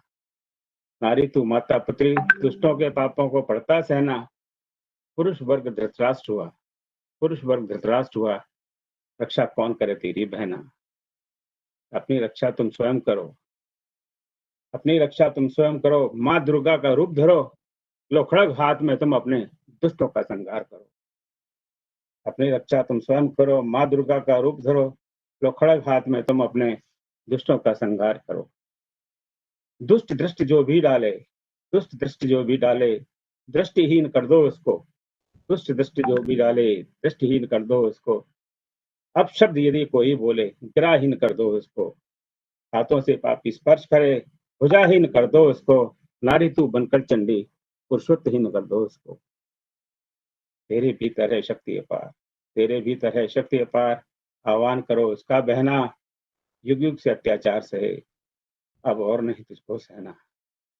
माता बहना वह दूर नहीं, माता बहना वह दूर नहीं। माता बहना वह दिन दूर नहीं, तेरी पूजा फिर से होगी। खोया सम्मान मिले तुझको, खोया सम्मान मिले तुझको। ज्योति दुर्गा जब तू होगी, ज्योति दुर्गा जब तू होगी। जय श्री राम। आपको पता है निर्भया का नाम ज्योति था, और इसलिए इस कविता का शीर्षक है ज्योति दुर्गा जब तू होगी। तो ये तो वेदना है, पीड़ा है, हम सबके मन में है। अब भगवान राम कह लें या कृष्ण कह लें, उनकी बड़ी आवश्यकता है जो इस तरह के अत्याचार आज हो रहे हैं। हमें सिर्फ 3 कविताओं राम काव्य में प्रकाशित 3 कविताओं को सुनने का मौका मिला। इसका अर्थ ये नहीं है कि बाकी 148 कविताएं सुनने लायक नहीं है। तो हम उन सब कवियों से क्षमा चाहते हैं जिनकी कविताएं आज हम नहीं पढ़ पा रहे हैं। पर अब जो रामचरित मंथन की जो हर शनिवार को सभा होती है, अगले महीनों में हम कई सभाओं का इस तरह का आयोजन करेंगे जिसमें उन सब कविताओं का हमें पढ़ने का मौका मिलेगा, ताकि हमें सबको उनका आनंद मिलना चाहिए। इस कार्यक्रम के समाप्त होते ही राम काव्य पीयूष की PDF file we will post it on and WhatsApp email से भी भेज देंगे, so it will be available to everybody. अब थोड़ा सा मैं अपनी ओर से आभार प्रकट कर दूं। अब क्या कहूं मैं, अब अखिलेश जी, डॉक्टर बलराम सिंह जी, आप मेरे पास तो कोई शब्द ही नहीं है। आप इतने बड़े विद्वान हैं, आपके पास बड़े बड़े शब्द हैं। मैं तो एक छोटा सा एक मैनेजमेंट का यहाँ पे शिक्षक हूँ, तो हम लोग मैनेजमेंट में तो इस तरह की साहित्यिक भाषा तो आती नहीं है, तो उसके लिए मुझे क्षमा करें। पर आपने इतना अध्ययन किया इस पुस्तक का और अपने अपने विचार प्रकट किए, इसके लिए मैं बहुत आभारी हूँ। जिन जिन कवियों ने अपनी अपनी कविताएं भेजी प्रकाशन हेतु, चाहे हम उन्हें प्रकाशित कर पाए या ना कर पाए, उन सबका आभारी हैं हम।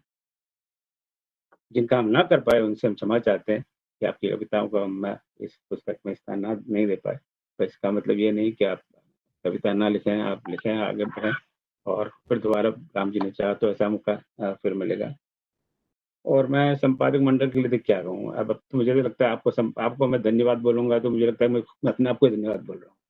तो जैसे अब हम जैसे पश्चिम विदेशों में एक प्रथा है कि आप कोई किताब लिखो, कविता लिखो, तो एंड में ये जरूरी लिखना है, आई thank my wife and children. और नहीं लिखो तो आपको पता है इसका नतीजा क्या होगा। पर हमारी भारतीय संस्कृति में हम ये सब तो कभी नहीं लिखते, हम अपनी वाइफ को थैंक यू नहीं कहते। अब उसका एक ही कारण है, वाइफ और हस्बैंड में फर्क ही क्या है, हमारी संस्कृति यही कहती है, दोनों एक ही है। अगर वाइफ को धन्यवाद कह दिया तो अपने आप को धन्यवाद कह रहे हो आप। तो उसी संस्कृति के नाते अब आप सब हमारे मित्र, आप सब, मैं तो समझता हूँ आपको धन्यवाद कहने से तो ठीक नहीं लगेगा, क्योंकि आपने सारा काम किया है और आपसे मैंने बहुत कुछ सीखा है। तो और मैं तो हमेशा विद्यार्थी भाव से आता हूँ और हमेशा सीखने का मेरा प्रयास रहता है। सारे प्रोजेक्ट में मैंने बहुत कुछ सीखा और कई ऐसी चीजें सीखी है जिसकी मैं कल्पना भी नहीं की थी। तो आप सबका बहुत बहुत धन्यवाद। और आरती, आपने बहुत अच्छी तरह से संचालन किया इसके कार्यक्रम का। तो वही जो फिल्मी एक डायलॉग होता है ना कि मैंने आपको चुनकर कोई गलती नहीं की, तो आपने बहुत सुंदर काम किया। तो बहुत बहुत धन्यवाद। जय श्री राम।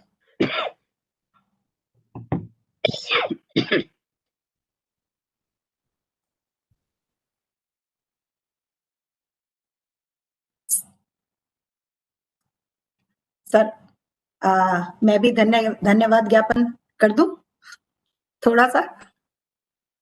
जी ठीक है। जिस प्रकार सर ने कहा, सर के मार्गदर्शन के बिना और कुछ भी, हम भी कुछ सहयोग नहीं कर सकते थे, सारा संपादक मंडल, और सारा कार्य ओम सर का है। और ओम सर की ये आदत को मैंने देखा है और हम सभी जानते हैं कि वो श्रेय दूसरे को देने में बहुत माहिर हैं। तो कभी कभी खैर श्रेय लेने में बड़ी खुशी होती है, तो हम भी थोड़ा सा श्रेय ले लेंगे इस टाइम पे।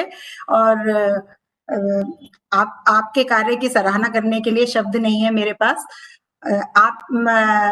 सर ने जो सबसे पहले सारी कविताएं शुरू करने से पहले एक पेज पर रामचरितमानस के कुछ उद्धृत उसमें से कुछ पंक्तियां लिखी हैं, और वहीं पर ही सर ने इन 2 लाइनों को भी सम्मिलित किया है जो मैथिली शरण गुप्त के साकेत में से ली गई हैं कि राम तुम्हारा वृत्त स्वयं ही काव्य है, कोई कवि बन जाए सहज संभाव्य है। और इसी वजह से शायद इतनी कविताएं हमारे पास आई, तो उसका प्रत्यक्ष प्रमाण है हमारे पास कि चुनाव करना भी मुश्किल हो गया। तो और बिल्कुल हमें राम काव्य पीयूष में देखने के लिए मिलता है। हालांकि हम अभी भी उसमें सुधार की जो गुंजाइश है, उसको हम किसी अन्य ग्रंथ में, जब भी सर कोई नया प्रोजेक्ट चलाएंगे तो हम उसके ऊपर जब काम करेंगे तो हम उन सबका ध्यान रखेंगे। और हम आदरणीय श्री बलराम सिंह जी की समीक्षा की लिखित रूप में पाने के लिए हम प्रतीक्षा करेंगे, जिससे कि हम पुस्तक के प्रिंटेड वर्जन में उसको हम शामिल कर सकें और उससे पुस्तक की शोभा में 4 चांद लग जाएंगे। राम की गाथा तो श्रेष्ठ मानव धर्म। आरती, अखिलेश जी की भी जो व्याख्या थी, जो उनका वक्तव्य था, वो समग्र समीक्षा थी, समग्र समीक्षा थी। तो हमें अगर समीक्षा अखिलेश सर की और बलराम सर की, दोनों की हमें मिल जाए तो हमारी पुस्तक जो है उसकी कीमत बढ़ जाएगी। कीमत पैसों की बात नहीं कर रही हूँ मैं, कीमत मैं यहाँ पर बात कर रही हूँ कि उसमें किस तरह से मैं कहूँ, मुझे शब्द नहीं मिल रहे। शार्दुला दीदी, आप इस वाक्य को पूरा करो। मूल्यवान हो जाएगी वो, और अधिक मूल्यवान हो जाएगी वो। और अधिक मूल्यवान हो जाएगी, मूल्यवान हो क्या जाएगी। लग रहा है आरती कि आपने हम अपने साथ साथ हम सबको भी नेक्स्ट प्रोजेक्ट के लिए नॉमिनेट कर दिया है। कर दिया। ओम जी हमारी स्ट्रेट फॉरवर्डनेस से निपटने सेल्फ नॉमिनेशन हो गया है ये तो। हो गया। तो राम की एक गाथा में राम काव्य पीयूष जो है, इस संदर्भ में एक छोटा सा प्रयास है कि राम की महिमा को हम दोहरा सकें, और मुझे पूरी उम्मीद है कि सभी पाठकों का स्नेह इस पुस्तक को अवश्य प्राप्त होगा। और इसी आशा के साथ आज के पुस्तक लोकार्पण कार्यक्रम में आए सभी सुधीजन विद्वतजन का मैं हृदय से आभार व्यक्त करती हूँ। आदरणीय श्री अखिलेश मिश्रा जी, श्री बलराम सिंह जी, सबका बहुत बहुत आभार व्यक्त करना चाहती हूँ। अपनी व्यस्ततम दिनचर्या में से समय निकालकर आपने अपना अमूल्य समय हमें प्रदान किया, इसकी मैं हृदय से आभारी हूँ, हृदय की गहराइयों से मैं आभार व्यक्त करना चाहती हूँ। संपूर्ण संपादक मंडल का आभार व्यक्त करने के लिए मेरे पास शब्द नहीं है। अपने अपने कार्य क्षेत्र के उत्तरदायित्व का निर्वहन करते हुए सबने पूरे मनोयोग से पुस्तक के कार्य को अंजाम तक पहुंचाया, और सर ने हमें पहले ही टाइमलाइन दे दी थी कि इस तारीख को ये काम होगा, इस तारीख को इवैल्यूएशन हो जाएगा, इस तारीख को एडिशन का काम हो जाएगा, इस तारीख को वो ये, तो पूरी टाइमलाइन हमारे पास थी। और सबने उस टाइमलाइन से मुझे, सर अगर मैं गलत नहीं हूं तो सबने टाइमलाइन से पहले ही काम करके आपको दिया है, जैसा कि जितना मुझे पता है। तो पूरे संपादक मंडल का बहुत बहुत धन्यवाद। इस पूरे कार्यक्रम को सफल बनाने के लिए पर्दे के पीछे रहकर सदा काम करने वाले श्री शिव प्रकाश अग्रवाल जी का बहुत बहुत धन्यवाद, उनका अतिशय आभार। इस पुस्तक की परिकल्पना और उसको मूर्त रूप देने वाले हम सब के अति प्रिय ओम सर का धन्यवाद, और धन्यवाद सहित मैं सर से निवेदन करती हूँ कि कार्यक्रम की समाप्ति की घोषणा कर दें। आइए सर।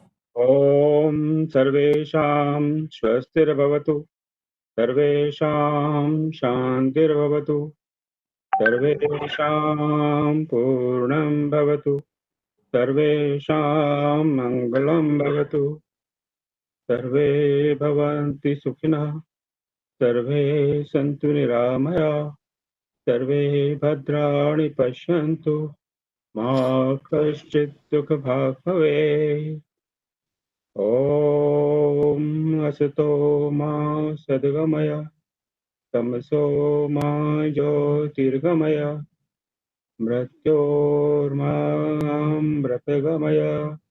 ॐ शान्तिः शान्तिः शान्तिः। जय श्री राम।